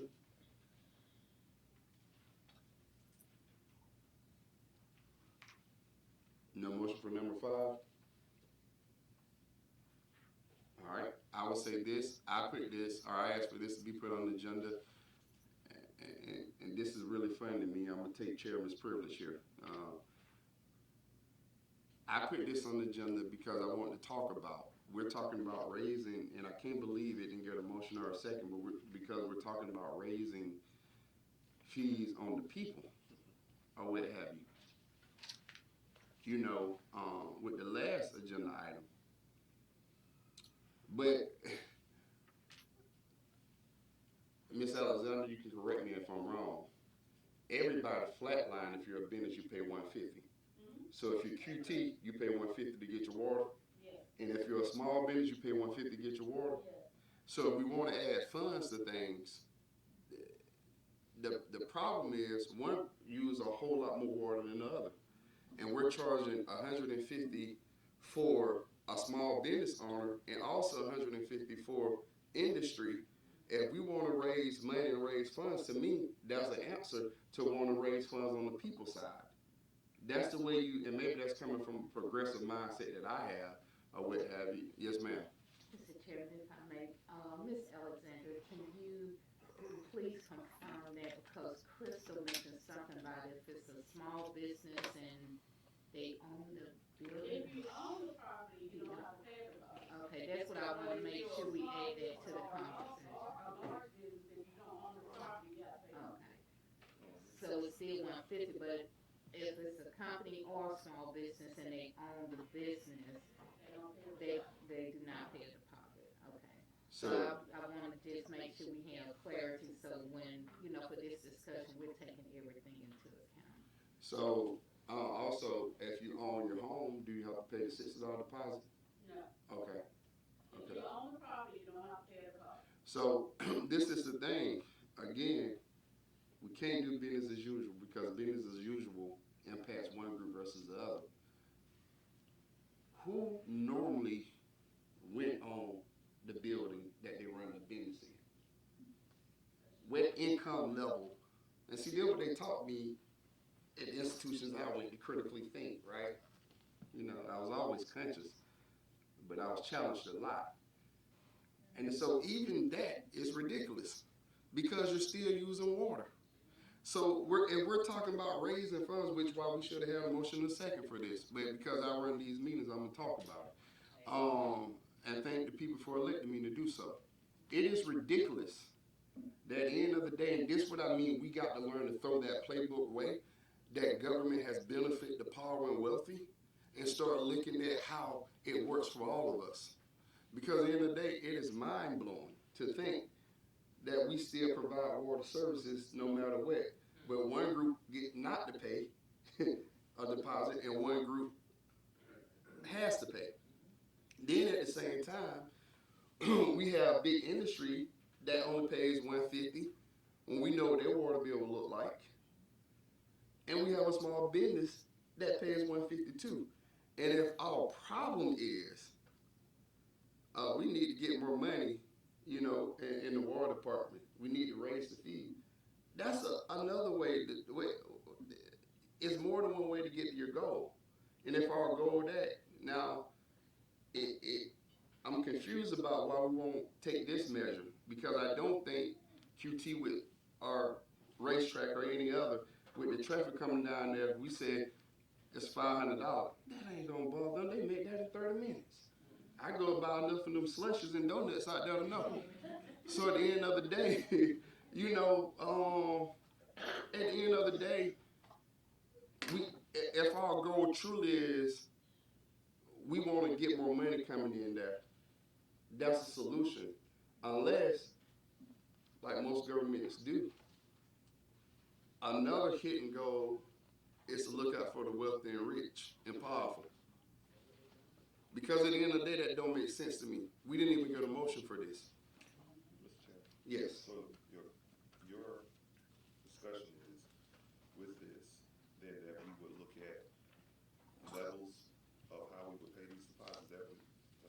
and Maybe, and maybe that's the reason why. making it more equitable. I explained that before when the last meeting we decided to go on this agenda. Making it more equitable and equal to folks. I don't care if you own your own building, you still use water. At the end of the day. But you gotta think about, and this hit us too. We own our house. Hopefully we won't have to get water service connected back on, but I forgot one time to pay the water bill, but at the end of the day, my point is, ingrained in government is a way that people that didn't look a certain way made all the rules. And if we're not challenging and changing those rules, we're not doing anything to level the playing field. That's my biggest point here. If we're not stop going the same way and not questioning, pausing, questioning, critiquing this stuff, we're gonna keep suppressing certain people. It said here, I learned that if you only did, you gotta pay. Why? That's crazy. I want to take out the hidden agenda of looking out for one group versus another group, and I want to make it as even as possible. And that's what we need to go and get to. Now, do we have a motion for number 5? Motion. Do we have a second? All right. I said my piece. Any further discussion? I just think we need to deal if that's the case, and we just gonna look at it completely as to what we need, how we would need to manage that, and look at the different sides that what we can do, so we have something that can put out there that everybody will be able to see it and know it and make it effectively. What can meet the needs of other people that stand in need of it. I just apologize for not remembering that your discussion. That's the thing, because We are busy and complicated people. But yeah, I mean, and I think that's one of the things we talked about in that meeting was that to be fair to those businesses that come, especially when we talk in terms of one of the big things that we've been hearing repeatedly is the number of gas stations that have been coming to our area, and we know the impact of them with their washing vehicles and all those different things like that. So that would be another way of examining that. Especially we becoming attraction for car washes too. You know how much water they use, and because what it really does suppresses the small business compared. It ain't apples to apples. Again, and it's unbelievable that we would charge a big business the same way we charge a small business. And it's just, that can stunt, which we all say small business is the lifeblood of a community. Well,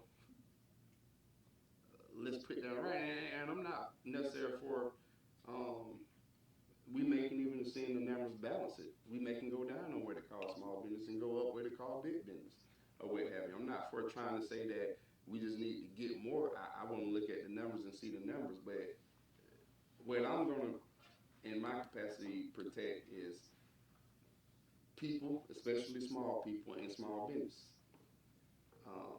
The rest almost can fend for themselves with respect to their rights, of course, but at the end of the day, this is just one of the things we need to think through, I think.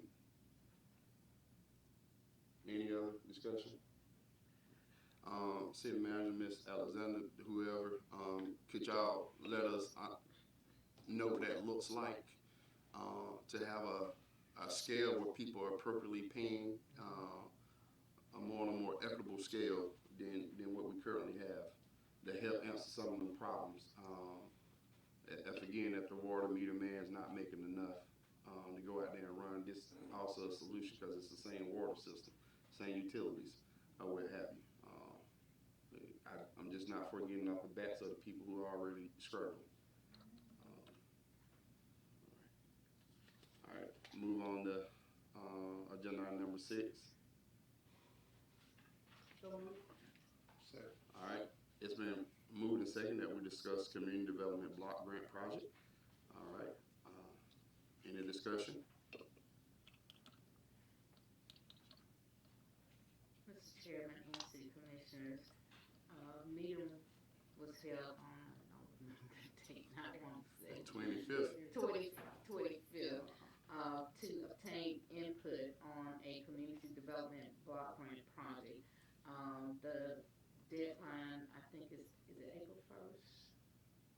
It's in April 4th, okay.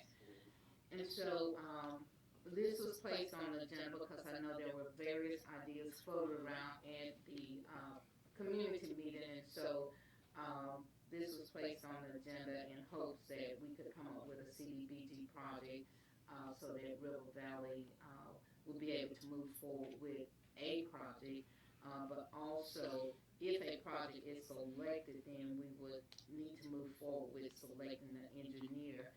And I previously sent information regarding the engineer, so that's the discussion that I have for number 6. Any further discussion? So, I'd like to say to the public, after that meeting, I learned some more information. Because of timing, some things are out of the realm of possibilities. So as far as community, now what kept being repeated in the meeting that it was competitive, which I would disagree with. I believe as somebody who worked in grants for over 10 years, federal grants, then it depends on how you write it, whether it's competitive or not, what information you pull in. But because of the timing, it appears that we would not be able to do any housing initiatives or community initiatives like a resource center because we run against the clock in full transparency to you all. So I want to say the will is still there, but the reality of it's happening has dissipated, so to speak. That would still be my first choice because again, we get so much funding for underground infrastructure or what have you. But I'm also not about to neglect some other critical work to be done because it can be done exactly what we want to be done. That will be time and place where we can come back and revisit that stuff. And I believe in our next budget, we can talk a little bit more about what we can do with getting something close to that. But right now, because we're up against the clock, the most feasible project would be something with sewage line and drainage, or what have you, unfortunately. But my question is to maybe you, Grant, or the city manager, what happened where we didn't necessarily understand that it was, if we want to do something different, that the time clock should have been notified earlier? Well, for me, I think it was just the timing of everything. I know Ms. Cantrell, and I'm not sure if Maurice went to the training, I want to say it was last October. I don't. Okay, last October. Yes, and then after that, it was just getting the information in regards to projects, that we could request. And again, having formerly worked in an entitlement community, you can submit more than one project in an entitlement community, whereas in a non-entitlement, you can only submit one. And so when the flooding happened last year, it was on TV. There were a lot of news stories regarding that, and people homes being flooded. And so one of the things that was mentioned, well, okay, looking at this, should we be focusing on drainage improvements? Again, just having the experience of you can submit for more than one project in an entitled community, but in a non-entitled you cannot. Right. And so that got us behind the 8 ball on that. Okay. So were they backed up in first? What you're saying is they were backed up into all the projects that the entitlement communities were pushing? I'm sorry. So my question is, how did we get to the point where we had to take housing and community resource center off the table because we didn't have enough time? That's my question. Like, what happened that we as elected officials, when it got to us to help make decisions, what happened where our only options became sewage and drainage? Again, it was just the timing and the call for applications. On whose side? On I the would state say side? on both sides. Okay. I'm going to need that not to happen again, and I'll talk to Jim about that at River Valley. Because again, yes, ma'am. No, I was going to say, what I was saying is on all sides, from the state, from, the training in October to, okay, let's start, seeing what projects are feasible, and when the flood happens, like, okay, this is a drainage improvement project, but I understand what you're saying is that, we're now, just now held a community and community input meeting on CDBG. And so, the focus will be, okay, if the training is in October, then once we get that information and it's brought back, then let's start planning those community meetings now, so that the next round, we're applying for something different based on community input and what you all receive from your constituents, Right. in regards to the community development project. Right, right. Because I honestly was not happy about hearing that we had waited till almost the fourth quarter to understand, and I put the blame on myself as well, because I should have checked more into it myself, and I'll do a better job with that. But also, there's also onus elsewhere. Now I would say River Valley, because Jim sends me emails, I get emails from other people that can alert us a lot sooner. And I take blame as well. Thank you, thank you. Oh, yeah. And so, but part of the conversation has to be, and I tell Jim this, I'm not necessarily talking to Grant, but don't come here to tell us that in our options, the only thing we can do is sewage, when you could have had the same option to kind of, your job, part of your main job, and I know how much y'all handle, how many cities y'all have, is to also look at it and say, hey, such and such, this is what we got going on, it's October now, such and such, and I say that without getting into details, and it wasn't on our side from River Valley Commission, but there are some things that happened in the past where some money the county didn't necessarily get because of a mishandling with the River Valley Commission. So that doesn't make us feel well and I'm very fond of parks or what have you. And now what I've gotten from our River Valley Commission, our regional commission, is that, the county wanted to do something with the parks, and whatever that was, I'm not a county commissioner, I can't speak to it, but what I've got over and over, Sunday didn't go right, and now when I'm getting on the city side,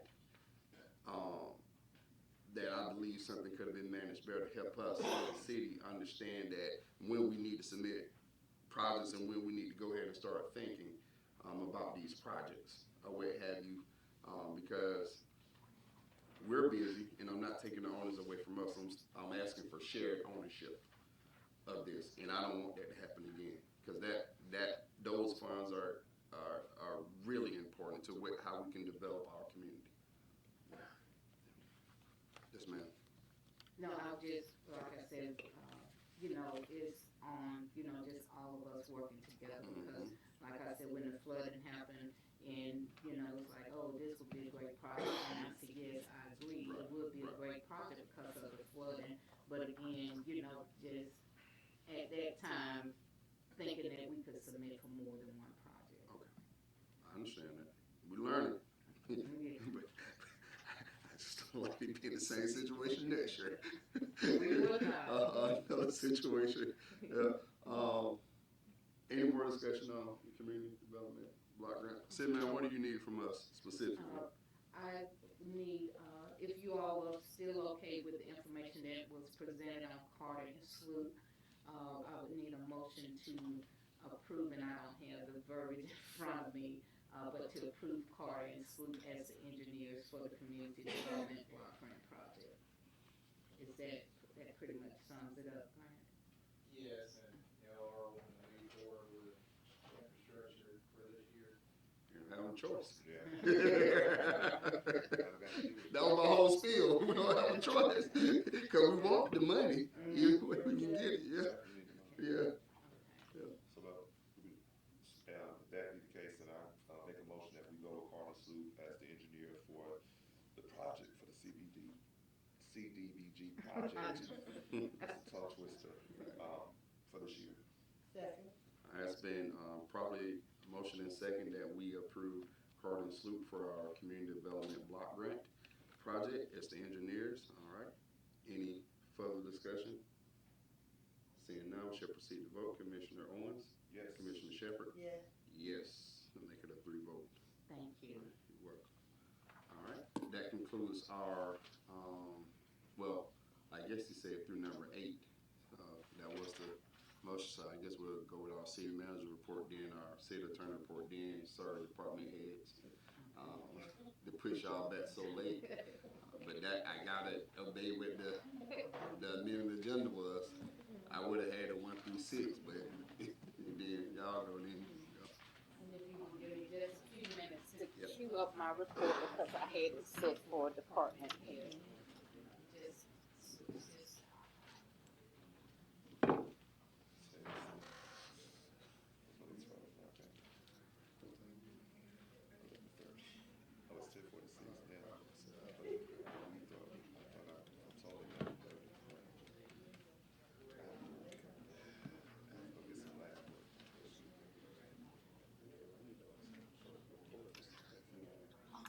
Oh.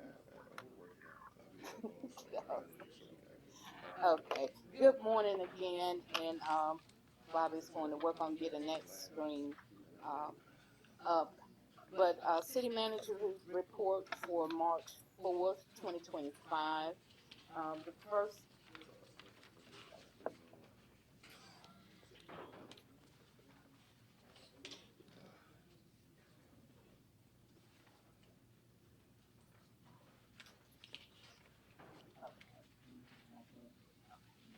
Okay.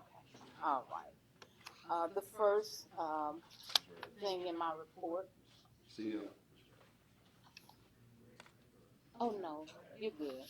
All right. Thank you, Grant. For coming over. Thank you. Okay. Just to recap some previous events in the community, Complete Tire Service had the ribbon cutting, and so we are glad to again celebrate another business in the community. Other upcoming events on Thursday, March 13th. The ministers' meeting will be held at the community clubhouse from 9:30 a.m. until 10:30 a.m.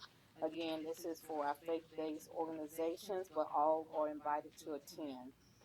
BGES annual gala is Saturday, March 22nd, and this is the opportunity to assist BGES with their mission to help high school students with choices before and after high school.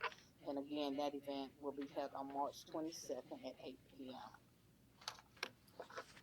Another great event that's coming up is the ribbon cutting for the truck driving head at South Georgia Technical College. We have a lot of, I don't want to say students, but just residents in Period who has an interest in CDL. And this is a great opportunity right here in the community for them to learn and earn their CDL. So again, this is at South Georgia Technical College on Thursday, 10 a.m. and the college is located at 402 North Midway Road. In addition, we have some more upcoming events in the community. The Community Clubhouse Committee will meet on Monday, March 10th at 10 a.m. here in the courtroom. At the last meeting, I made announcements regarding the committee and requesting that the holly trees be cut back at the Community Clubhouse, and so those were cut and trimmed. And then also the deposit has been decreased from $250 to $150. And so we thank the committee for the great job that they are doing. The Land Bank meeting will be held on Tuesday, March 11th in the Power Commission boardroom at 1 p.m. The Historic Preservation Commission meeting will be held on Wednesday, March 19th at 6 o'clock p.m. here in the courtroom. And then a very important upcoming meeting that I want to make sure the community is aware of is the planning commission meeting on Thursday, March 20th at 10 a.m. here in the courtroom. Again, this meeting will, we will have a public hearing regarding the development of the orchard. You all previously received schematic drawings as to the homes and townhomes that are planned for that development. If I remember correctly, there are how many single-family homes planned? 20 newly constructed single-family homes. And 66 With the two, yes, with the two that are there, and then 66 townhomes. So, again, when the commission made the decision to ask the developers to come back and reapply for PUD zoning, they have gone through that process. We are now ready for the public hearing. Again, we will have a public hearing before the planning commission as well as the city commission. So, again, just want to make sure that the community is aware of the upcoming public hearing, and that, again, it's on March 20th, 10 a.m. here in the courtroom. And again, how many, was 66 20 townhomes? 66 townhomes, Mm-hmm. And two, Newly constructed homes. single family. So it'd be 22 single-family homes with the two that are there, okay, plus 66 additional. so 20. Okay, 20 additional ones. 20 new ones. Single-family. So we invite all to come out to that public hearing. And then get a reminder that occupation tax, known as business license, expired at the end of the year, but the renewal period is until April 1st. They become delinquent if not paid by April 1st, and of course there's a penalty fee that is assessed for those. And there is no grace period for a business license after April 1st. Property taxes, the deadline is Thursday, March 6th. So deadline for property taxes is March 6th. In your packet, you have this diagram here. This is from GDOT.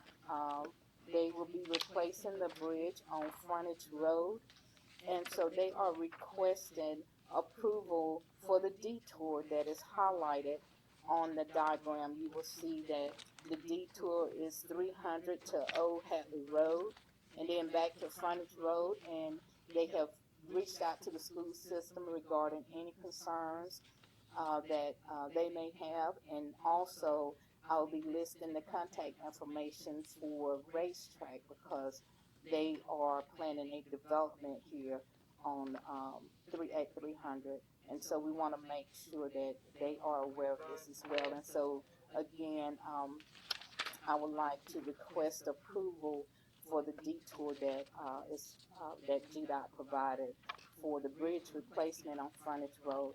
And just so you are aware, it could take up to a year for that. And so that's why we want to make sure that the community is aware of that and that you all are okay with the proposed detour for the project.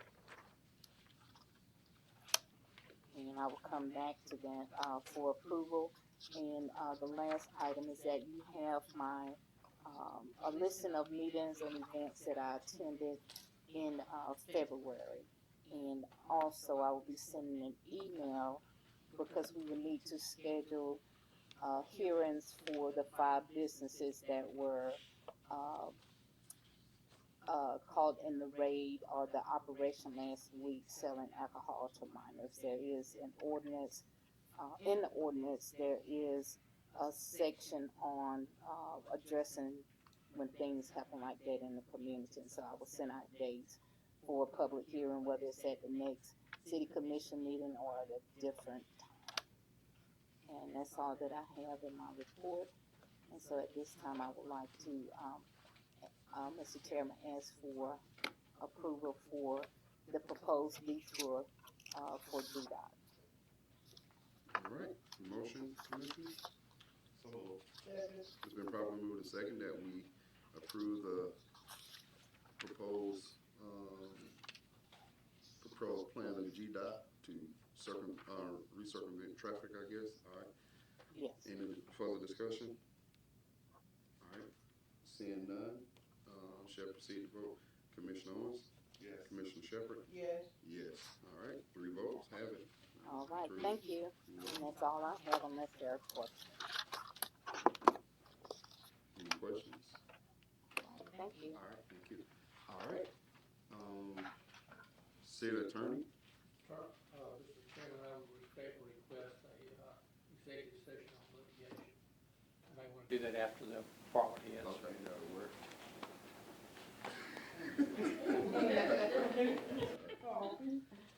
Somebody wanting some sandwiches. Okay, that's right. Oh, Lord. All right. In this litigation, and I'm gonna say this every meeting because I'm one that don't want to forget. And I saw the municipal judge here. We are still in need of our commitment to find public defender and city solicitor, because I believe we want to go a different direction still, and so I appreciate the assistance with that. But more specifically, commissioners, if you have any contact with attorneys who may be interested, it also is upon us because they will answer to us to start reaching out and finding people who that's going to do just by the people that come in and not depending on who you are type situation, and one that ethically respond. It is, I have high concerns. When it comes, and this is not a personnel issue because it is an issue in which they're appointed by us, but I do have high concerns that when there's some ethical challenges that has happened in one of those positions in our court, that we're not doing what we can do to make sure that person is no longer part of our municipal court. That's not something that we need to keep kicking the can down the road. We talked about this January, our first meeting, because we had to, or what have you, but it's not March, our first meeting. And I don't believe in not being consistent in doing what we said we were going to do. So at this point, if you all have anybody that we can vet in, yes. And, Mr. Chairman, I do have RFPs for those services. It was going to be part of the discussion, but I do have RFPs for you all to review. Okay. Thank you. All right. Perfect. All right. With that, lost my Zoom. Department heads. Oh, okay, here it goes over here. All right. You still over here. All right, up, Miss Alexander. Oh, right, I'm sorry. Miss Hill. It's double sided, so I'm having a hard time this morning. Going to bed at 2 or 3 don't help either. No, that's right. Thank you for giving me an opportunity to share with you what I've been doing as your community advancement manager. So I attended the meeting with Keep Chris Beautiful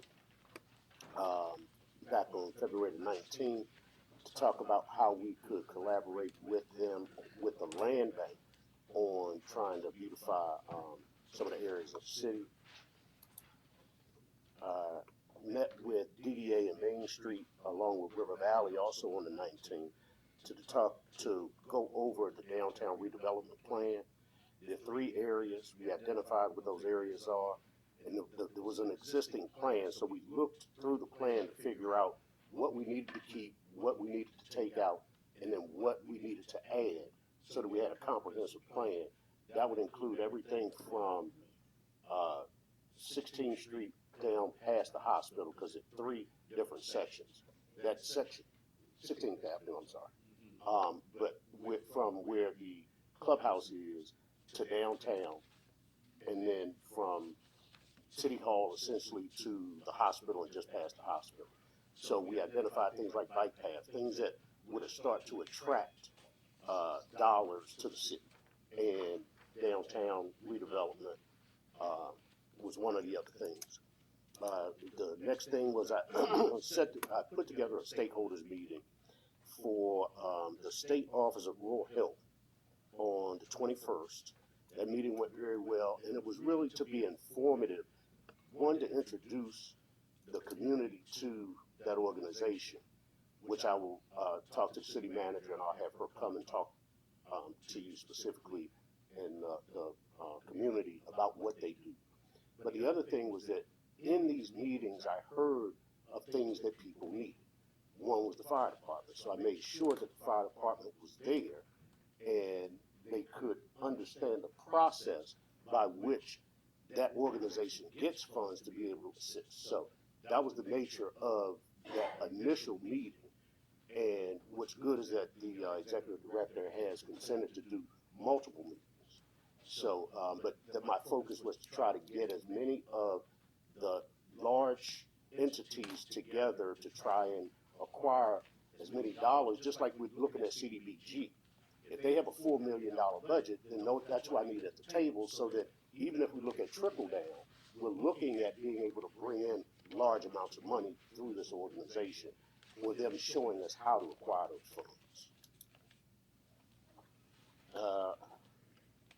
Attended the Chris Family Support meeting on the 25th to discuss programs, funding opportunities, and collaborations with other organizations. I attended the CDBG public hearing on the 25th, and where we talked about infrastructure. I had a meeting with Chris Regional Hospital on the 24th. We've had at least 4 to 5 meetings to try and working with the hospital with the 18 pieces of property they have. And so in this last round of discussion, what I proposed to them is that they work with the land bank to be able to help move those properties for the hospital and compensate the land bank for our assistance. So we'll see how that goes. I'm putting together a one-pager now to submit. Once that comes back, then hopefully we'll have an opportunity to move forward on that. And then, as Ms. Redding said, the Orchard subdivision, I provided you with the layout, the home models, and again, this is something that I have been working with this subdivision to redo their layout at least 4 times to make sure that it was going to meet the requirements of the committee. And we talked earlier about budgets. As the community advancement department, I have a 0 budget. I don't have a budget. And so to be able to do some of the things that I'm doing without a budget, I just want you to be aware of it. There are other meetings that I've called for the film industry and all those kinds of things, but remembering that we have $0 in the department that I oversee. So it makes it difficult, but it makes it challenging, but it makes it fulfilling. So the other department I'd like to report on is the Community Development Department.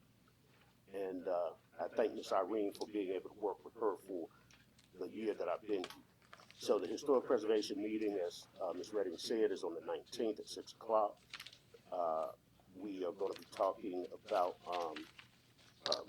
one of the residents is coming to talk about redoing some fencing. There is nothing planned currently for the Zoning Appeals Committee for the month of March. The Planning Commission has a meeting scheduled for March 20th, and that is the Orchard Subdivision. The Revolving Loan Fund had a meeting on February the 13th. Additional information was required from the applicant, and we have not scheduled another date, a meeting date at this time. And that concludes my report for both departments. Any questions? Mr. Chairman, I do not have a question, but a comment. You do have a budget. Your expenses are in the executive department because that's where the position is located. Oh, understand. Yes, Okay. I just want to make sure. That, so that if, it's like CDBG and we're talking about revitalization, I have met with hundreds, not hundreds, but quite a few families. And when they need home repairs, I would send them to CHIP. Well, CHIP has a waiting list. Then I would send them to USDA. The USDA has a longer waiting list. And so, you know, as an individual in a department without funds that I could either lend or grant, know that my position requires me to then go out and talk to like private lenders, which I've done.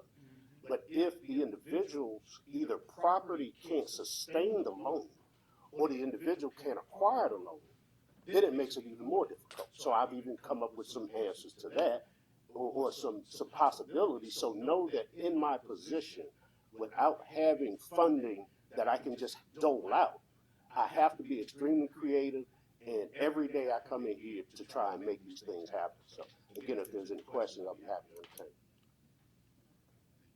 No, I think I appreciate you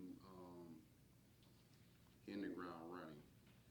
As you know, I shared with you when you came in, it was a position that I wrote for, and the commission did approve it, and I am thoroughly satisfied, and I think it's going to take time. I think one of the things, and again, this is talking about shifting our mindsets a bit. I wasn't here. I was on vacation when the Archer first came up. And I know hopefully that development will attract more development, but I want to be balanced in our approach into who we're supplying housing to and for.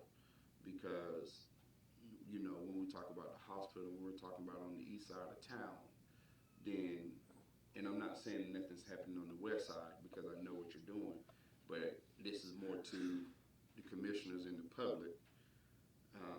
I want us to have a balanced approach into what's going on in different pockets of the city, because it is more advantage to do the Archer than to be on the west side. But I don't want to neglect the west side because we as a body have to shift.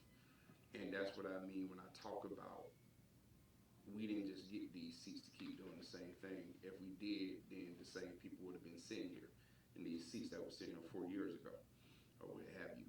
And so part of what I envision for community development and this thing to go is to remedy some issues on the west side, which is going to take time. I understand and I know, and like you said, you need funding, which I am saying that's why we got to look at the budget. That's why one of the first thing when I came in, I rewrote the whole department, all the departments, in consultation with people who work in public works, people who work in policing, people who work in fire. So I did bullheadedly slash things without consulting people who had worked for decades in those. And what I found while redoing that budget, there was a lot of room to make more funds available in community development and things. And so I'm with you. I think with the Orchard development, the one thing that I'm disappointed in is how we were navigated away from that being a mixed-use community. Because at the end of the day, when I was looking at the video and people was up here and upset because they didn't want certain type of housing, well, it takes some courage to challenge why. Because that conversation to me wasn't about what housing was like, who you thought were going to be out there. And at the end of the day, because the price and where it was, that would have controlled that in the first place. But what I'm afraid of, this is a good plan and a good thing, but I'm afraid of is that, especially with this economy, especially with these light bills, people may not be rushing to buy homes here. And what we did, because there are people that commute from Willcox, from Bayama, that have personally told me they'll move here if housing was adequate. But what we have shorthand development for a rentals market. And so we have to even-handedly look at rental market because that's also the kind of town we have right now. I would love to say that, you know, and I'm also concerned because we have two things going on and Cordele is not exempt from. You have a new form of carpet baggers coming now that, you know, come and buy cheap property here and raise the racks up to middle Georgia and Atlanta area prices. That's right. So, Then you also have corporations, which I think there's a bill in the General Assembly right now to cap how many housing corporations can buy and start charging. So we want to be sensitive to those things as well as we move forward in housing and what housing look like for our community as well. And then again, that's not a reflection on you, but that's just putting my thoughts out here out loud because I want us to be balanced in that approach. well, I didn't put anything in about the land bank, but in our meetings, we talked, you know, I brought in the tax assessor to try to acquire additional properties that just stay on the rolls. And then we talked about, you know, some other creative ways that the city may be able to acquire properties to be able to provide to the land bank. So, you know, for me, it is a multi-pronged approach. I'm not looking at trying to just fill the high end. I'm not looking at trying to fill the low end. My goal is to try to fill each end of the market at the same time, simultaneously. And not only that, when the orchard comes on board, if they're having to build 88 homes, that means there are opportunities for jobs, opportunities for contractors. So this isn't just about housing. You know, part of what I'm doing is workforce development. So these are the other opportunities that fall out of what I'm doing. And everything that I do, I try to do methodically, I try to do with thought, and I try to do it with integrity. And so, you know that that's the position that I'm working from. If we can take this one thing and make it do multiple things, then in fact, we as a city have won. Yeah. And I will agree. The only thing I will add to that is that there's a tendency to serve as written as habit on one end versus the other. And my conscience is always going to be able to speak to a balanced approach because it's not you, it's the system that we all operate, live, and work in would tend to put one objective over the other. And my part of what I would do as chair, continually to do as chair, is to say we got to have a balanced approach. Now, I understand the work development side, but part of the growth aspect and the growth thing of that, you know, you can get people to work here, but we're trying to get people to stay here. And so everybody, you know, like I said before with the Orchard thing, even really, let's be honest, who people are considering on some end is, you know, doctors, nurses, teachers and principals, because that's what I hear from too. And I want to serve that area and serve that community, but at the end of the day, they don't come to a place to necessarily buy right off. They rent for a while too.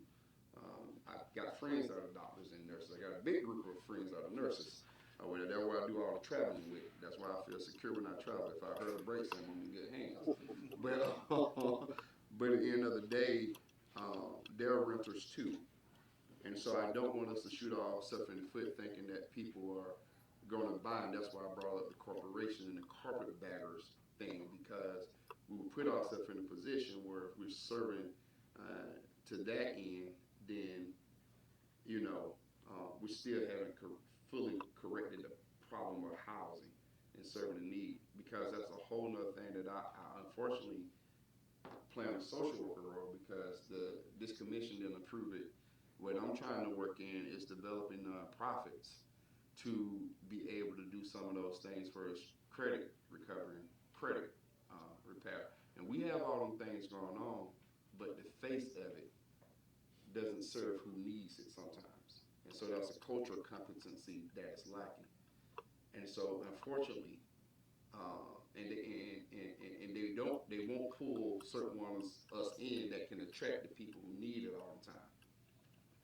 Well, I'll say, you know, as community advancement manager, my door is always open. Right. I have been very open to meet. Yeah, I'm not talking about you. Yeah, I'm no, talking sir, I about was the just saying, system. Right. yes, I was saying in general, if there's some things like that you're trying to do or somebody is trying to do, don't hesitate to call me, because I will sit and we can try and navigate it.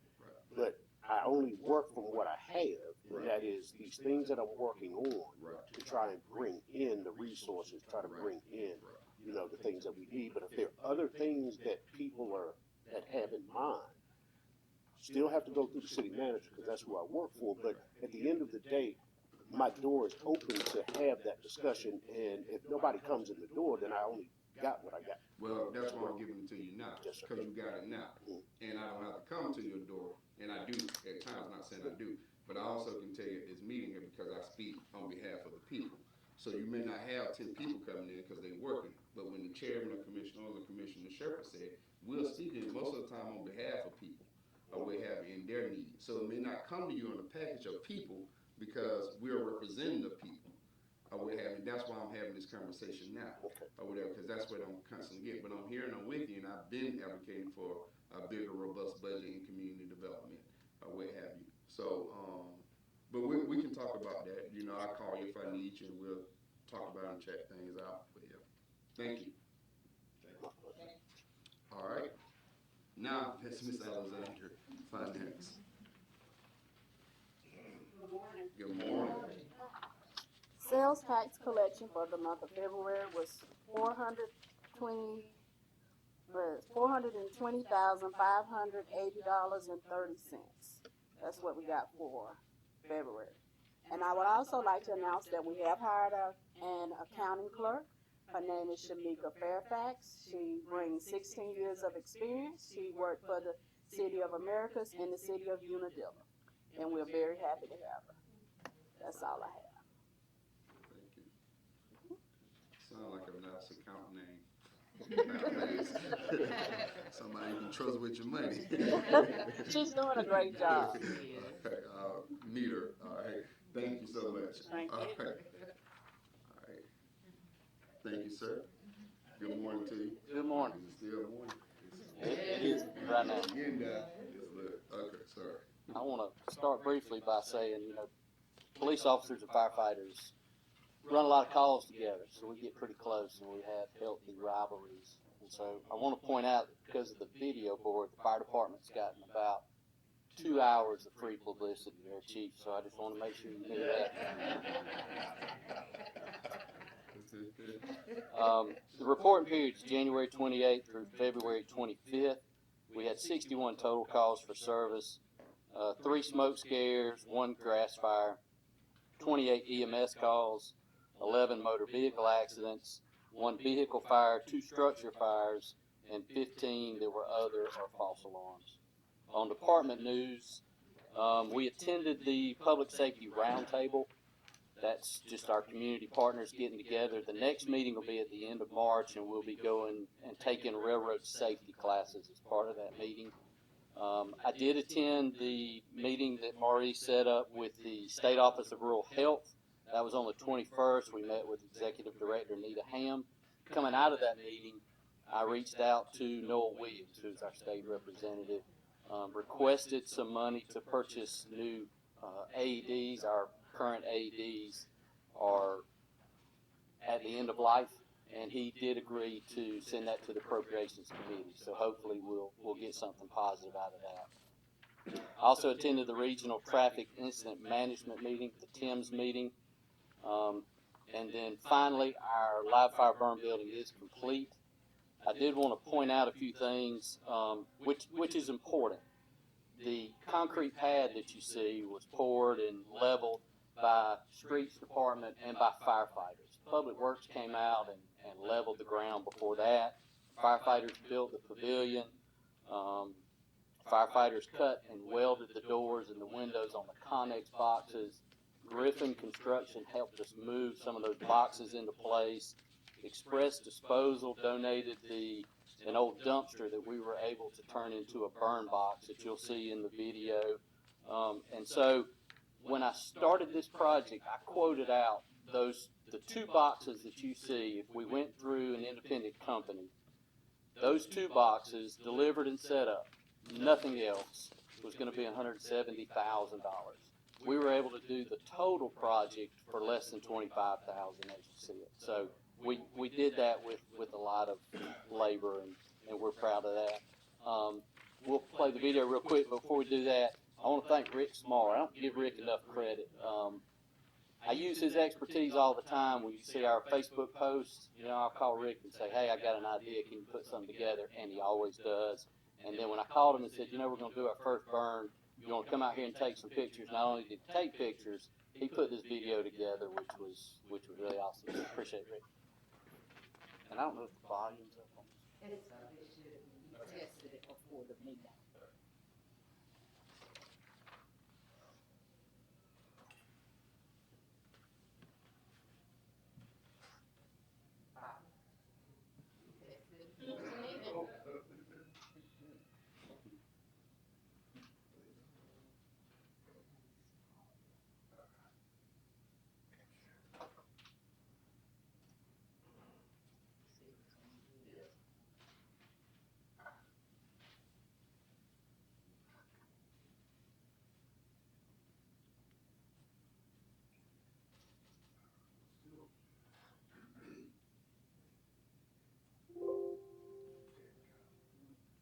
Building training facility for the first time. This is the first time we've had a live fire burn bill. Training harder to serve better. Cornell Fire Department utilized their new live fire burn building training facility for the first time. This is the first time we've had a live fire burn bill ordeal. We were able to build it by buying some Connex boxes, firefighter layer, concrete pads poured by firefighters for each department. The pavilion was put up by firefighters. Connex boxes were welded and cut, and it is working exactly the way we thought it would. The burn building brings a new level of training opportunities and scenarios. With our experienced firefighters, we can practice surf patterns. We can do right-hand, left-hand surf patterns over and under furniture. We can feel the heat. We can see the smoke. For our young firefighters that don't get the opportunity to be in that heat very often, they can watch fire build. We can talk about the evolution of a fire. They can see it. They can watch the smoke back down. They can feel the heat. It's something, you don't know how you're going to react to the heat if you put 70 pounds of gear on to get in heat. So this gives us the ability to do that and control the fire. Rookie firefighter Rico Howard said the experience was intense. It was a very good experience, and the heat, once I felt heat, it was really good. With the addition of the live fire burn building, Cornell Fire Department can train locally rather than travel out of town. We have to do it inside. We do have neighbors in Sumter County that let us use their buildings before, but now we can do that. We have to burn twice a year. That's the requirement for the fire technical training, so now we can do that. Why the focus on such intense training? So we can serve better. That's what we do. I enjoyed it. I think enjoyed it so far. All the training that we give, all the people that can help you on the training, I just enjoyed it. The fire service is now an all hazard service. Any training that we can get in our downtime prepares us for when emergencies happen, because when emergencies happen, it's too late to train. For the city of Cornell, I'm Rich Smart.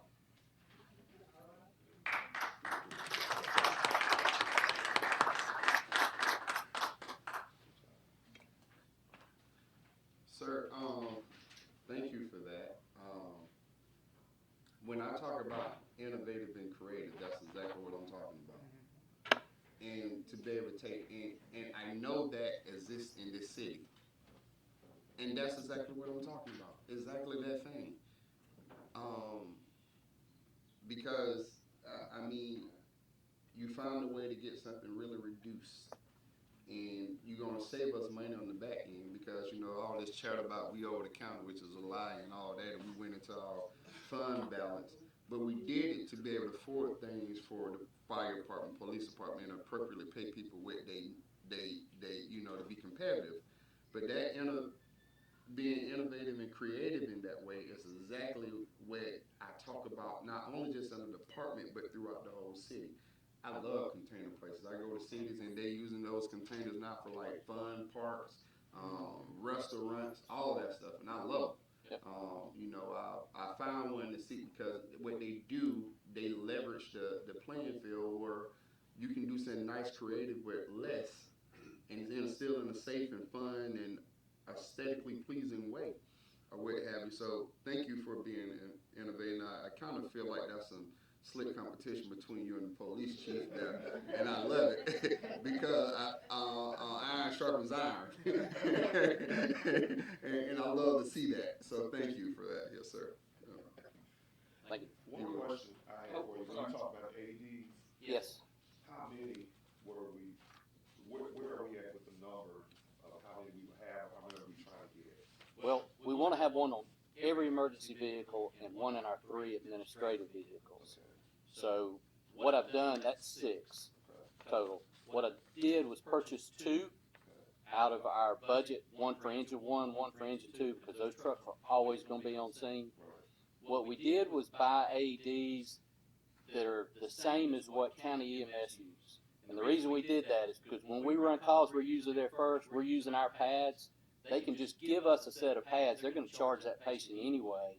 They can recoup the cost on the pads. That way I'm not constantly buying AED pads. So that's why we're going that route.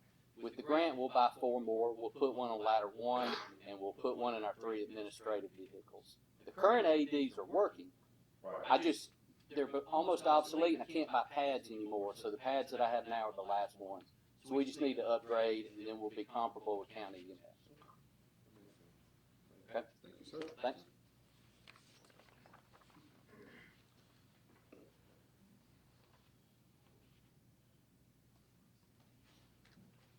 Yes, sir. Morning, Mr. Commissioner, Mr. Chairman, all remains of the commission. I hate it that Rita has left because you were talking about aromatherapy earlier. A couple of years ago, I was trying to lose some weight.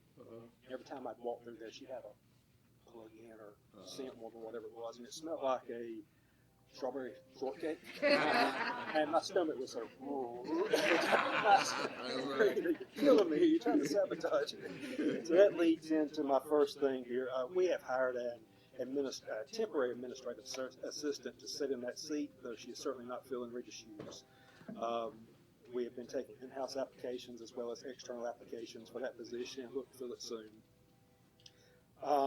As you all know, we have promoted the deputy chief court clerk to deputy court clerk to chief court clerk, and we have conducted in-house applications and interviews, as well as posted that position externally as well, looking for a candidate to fill that role.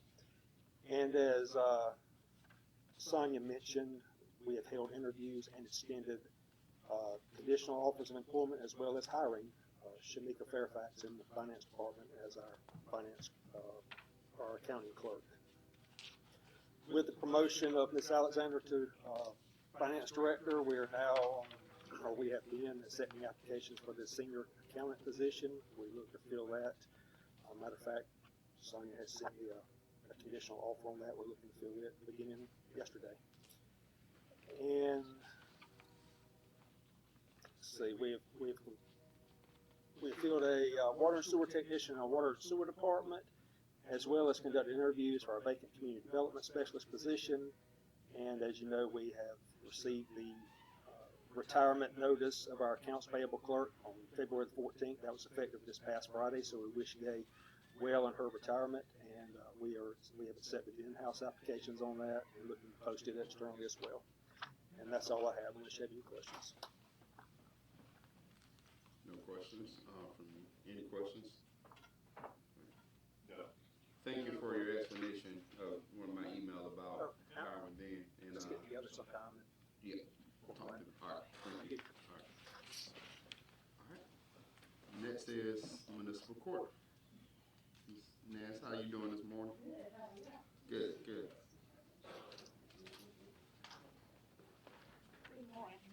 Good morning. We had a total of, for the month of February, from February the 1st to the 28th, we had a total of 204 traffic cases, 16 criminal cases for a total of 220. We issued 5 bench warrants, 18 license suspensions. With our cash bonds, fines, probation, restitution, and web payments, we had a total of $52,338.73. And we also had one deposit for $91.17 for the Georgia Department of Corrections. Any questions? Thank you. Thank you. This is our police. We'll be giving codes and animals as well. Good morning. Good morning. Yeah, like you were saying, there definitely is healthy competition between the fire. There's always been competition between the police and fire department, but like you said, it not only makes us better as chiefs, but it makes our departments better, and so I appreciate that competition. I'll start with the police department. Reporting period is January 28th through February 24th. Part 1 crimes, we had a total of 24. Going down, we had 1 robbery, 3 motor vehicle thefts, but all 3 were recovered. Aggravated assaults, we had a total of 5 with 2 arrests on those cases. Larcenies or thefts, we had a total of 14. 1 entering auto, 9 were shoplifting with 7 adults arrested in those cases, and 2 warrants were issued. All those are for the shoplifting cases. And then we also had 4 other thefts. We had 1 residential burglary. Part 2 crimes, 117. Incidents reported, 84. Community contacts, we had a total of 2. Again, I'm going to be changing that category because it's kind of shifted to something else now. Citations issued, 135. Warnings, 64. And total calls for service, 1,085. As far as departmental news, we currently have 2 that are in the the hiring process. 1 is certified, 1 is not. We actually just received another application last night, so they'll be contacted. Hopefully we'll do an interview either later this week or next week on that. Also, the police department will be participating in the Safe Driving Summit held at the Crisp County High on March 6th. So we're excited to partner with them and work on that. Myself and Captain Taylor will be attending a Georgia Internal Affairs Investigators Association conference. It's actually today through the 7th. I'll be leaving here in just a minute. 4-hour drive for that. That conference is going to be the first time I've been able to attend it. I'm pretty excited about it. Some of the topics that are going to be covered are best practices for use of force investigations. So anytime there's a use of force, best ways to investigate that. Policies on citizen complaints, making those more effective, as well as policy development. So we're pretty excited to attend that. Myself and Lisa were voted in as the executive board members for the Daybreak Parenting Pregnancy Resource Center. So I'm very honored to serve as an executive board member of that. And then also, as the city manager alluded, we did a undercover operation with the Department of Revenue this last week, and it was targeting underage alcohol sales. And out of the 25 stores that were on the list, 5 of those stores ended up selling alcohol to minors, and they've received citations and different sanctions from the state, and as well as us. That's all I have for the police department. Any questions? All right, thank you, sir. No problem. Animal control, same reporting period. Dogs and cat intakes, 128, very busy reporting period. City intakes were 78. Crisp County intakes were 34, and other entities were 16. Number of calls received, 64. Number of adoptions, there were 9 owner reclaims, 24 rescues, and 28 adoptions. Those numbers are very good. We're glad to see that we get animals in, but they also get adopted too. So that's really encouraging that something's working there. Animals currently at the shelter, this was as of the reporting period, 25 cats and 19 dogs. I believe that number has decreased just slightly. Citations issued, there was only 1 in that reporting period with 29 warnings. And shelter slots, again, those numbers are not accurate because it was as of the reporting period, but we still have openings in the shelter. As far as division or department news, we do have a volunteer that's on board, basically just assisting, kind of advising with the Facebook page. Again, that's one of our big pushes from the police department all the way to codes and animal control, is increasing our social media presence. And I think we've done a pretty good job of doing that, and we continue it with animal control too. So we're glad to have her on board for that.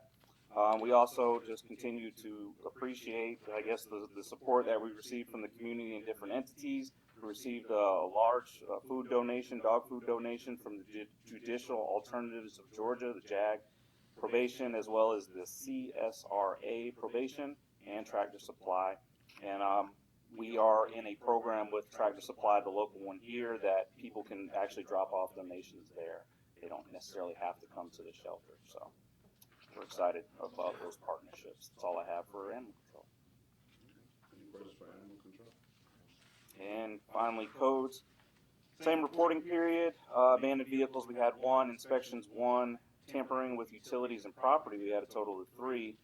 It's that time of year, weeds, junk, and other items, total of 17. You know, we're going to start seeing those numbers go up, and then 8 others. Code compliance is actually be going to the GAZE conference. That's starting tomorrow through the 7th. So again, I've been talking several times about this conference that they're going to and this training, and finally we're upon it. So we're excited to send them to that conference.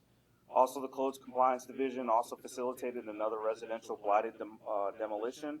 The owner at 309 West 22nd Avenue. And then finally, Code Compliance officers also met with 4 additional landlords to continue education on post-eviction and junk debris removal. That's been one of the big things, is when someone, ends up leaving, or for whatever reason, the landlords, it's just a pile of junk that's left in its wake. And so we're trying to educate landlords and the people in the community with how to handle that, or ways that we can assist as well. So that's all I have. There's nothing that's changed on the other part of that. Any questions? I'll say it really quick. I sat through the safety meeting, and what I appreciate, didn't have the time to say it to you then, and goes back, because I remember how our relationship was when first and all this political junk was going on, but I appreciate how proactive you are in the departments. You don't, if something happens, you make sure that you create policy or procedure around that. It lessens the chance that it happen again. Definitely. And that's the difference when you have somebody that actually don't just want to be a police officer and a chief, but want to be a good one. And so I appreciate that. And just I believe the morale that you have said, it's been remarkable over your time here. So took a lot of heat to move somebody out the way, but I think it worked out the best for us. So yeah. Well, I greatly appreciate that. Thank you, sir. You're welcome. All right. Thank you, sir. All right. Next is Public Works. How you doing, sir?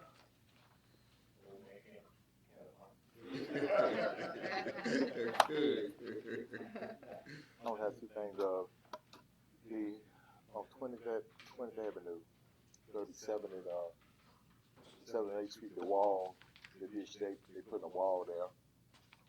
And then RD, the Hold'em Ponds, he overhand with that. We got to move a lot of dirt out there when he finished with it. And I think that was, and then Cemetery Park, they still cut with the new tractor. We do so much on the east side, then go to the west side, do so much on the west side. So we're doing that. And also the letters that came in for that fire lane, so they can get to that. It's supposed to rain tomorrow, but they can get to it Thursday. So that's all I got right now. Any questions for Public Works? All right. Thank you, sir. Yes. Social media and marketing. Good morning, Mr. Chairman, members of the City Commission, City Manager Redding, thank you for letting me speak to you for just a minute. My report, fairly, in fact, incomplete, and in your packet. I do want to update you very quickly on the website, and Commissioners, City Manager, Department Heads, I know it's been a long process. The process continues. We ran into an issue as we were preparing for training. Basically, we have been on schedule because of some of the things that we were able to accomplish earlier in the process. The building of the website, because of the wishes of the committee to make some changes, which this honorable commission allowed us to do, that pushed us into a little more building time. And so when we got a chance to see the website and everybody was good with the built product, we were preparing for training. We come upon an issue when the links were sent to us that we could take a look at the training site. Nobody could get into it. We had a lot of problems getting into it. We brought in, in fact, we couldn't get into it, and so I reached out to Bobby and to Brett. It turns out that this is going to be an IT issue. They have been very diligent in working with Kian and Granicus, his team, in trying to get this thing resolved. I did find out late yesterday afternoon that they are bringing in some top-tier IT technician to help get this thing done. And I think we're probably into a 2-week process to get all the DNS changed over as it should. All that goes back, quite honestly, to the original website that we have that is live right now. So I do ask that you be patient with us. We are in about a 2-week process now. Once that's completed, we'll go back and we'll schedule our basic user training and go from there and get everybody trained and ready to go. But I do ask for your indulgence and your patience as we get through this project. As I say, I know it's been a process. I understand, but I like to think that all good things take time, and I think that once this thing is up and it's out and it's working, this honorable commission will be pleased. The commission will be, the city will be pleased. I think your community will be pleased. And with that, Honorable Chairman, that's all I have. All right, any questions? No question, but I have a comment and evaluation for him. Thank you for posting BGS College Financial Services. The package, yes, ma'am. Yeah, that was nice to review it, everybody. It was very nice, and thank you. I will remind this commission that I didn't get a chance to put a link to the fire department piece, but everything video-wise that is put out there, you have a link to. It is on your YouTube platform, and so if you do have a chance to review it, it's there, and I'm proud to be able to do that for this honorable body. Thank you. Yes, sir. Thank you, sir. Mr. Teddy, UCNT.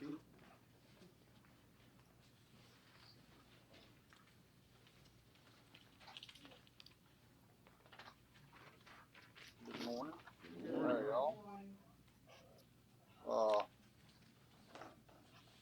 These top numbers, I don't have the right one anyway, but the rainfall that we've had for the month of February was 4.1 inch. And total rainfall so far, we've got 3 inches. You know about the water restrictions, but down below that, you see. So we're having a water system inspection on the 26th, which was last week. EPD with the Albany office will be conducting inspection.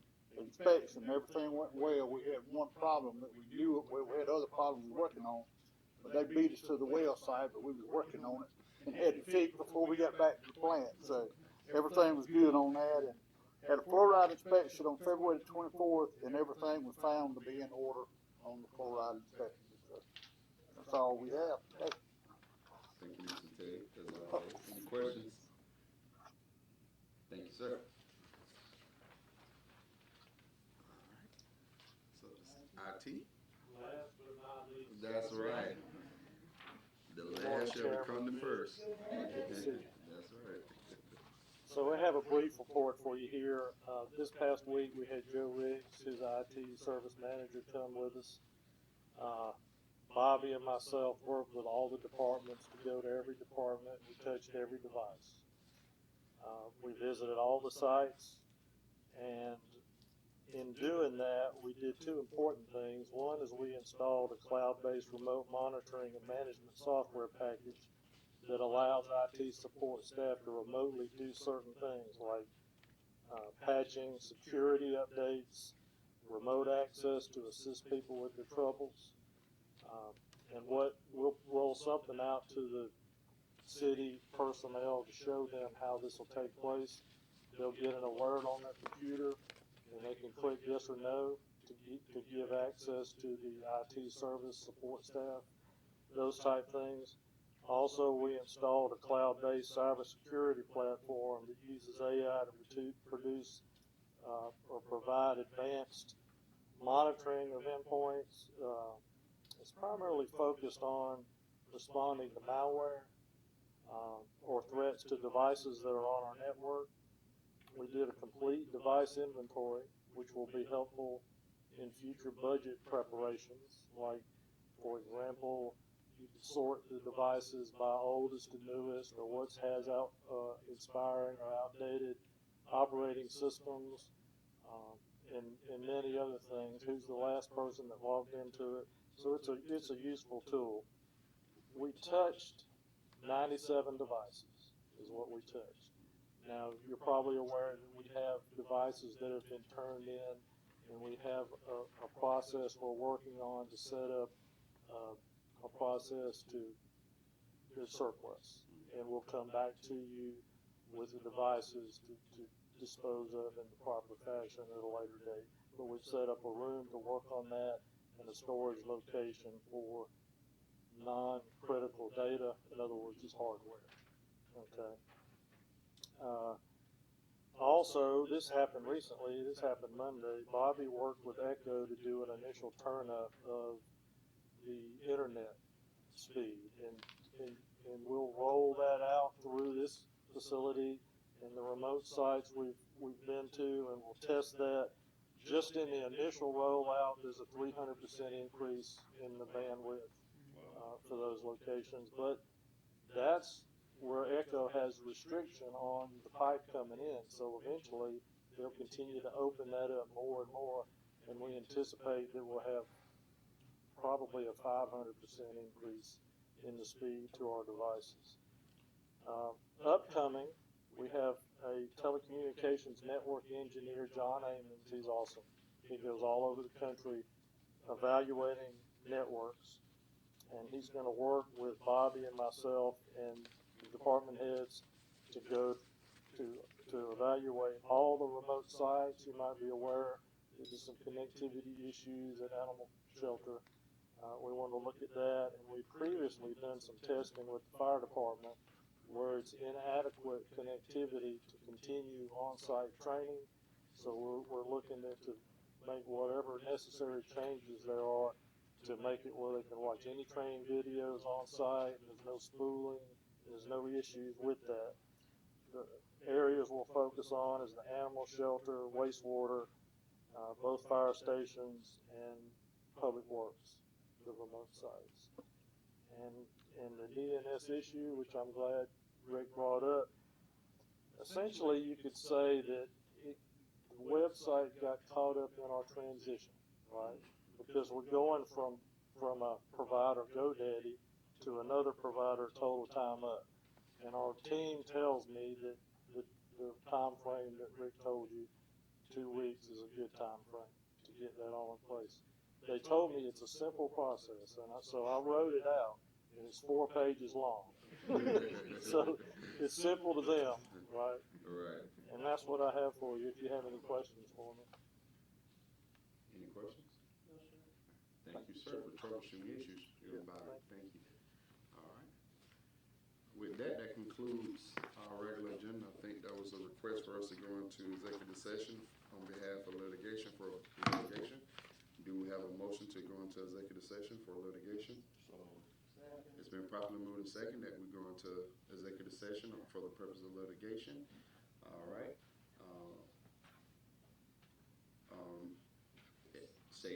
Vote for, say aye. Aye. Aye. All right, we should enter into executive session at this time. 11:49. All right. Motion to come out of executive session? Motion to come out of executive session. All right, it's been properly moved and second that we come out of executive session at this time.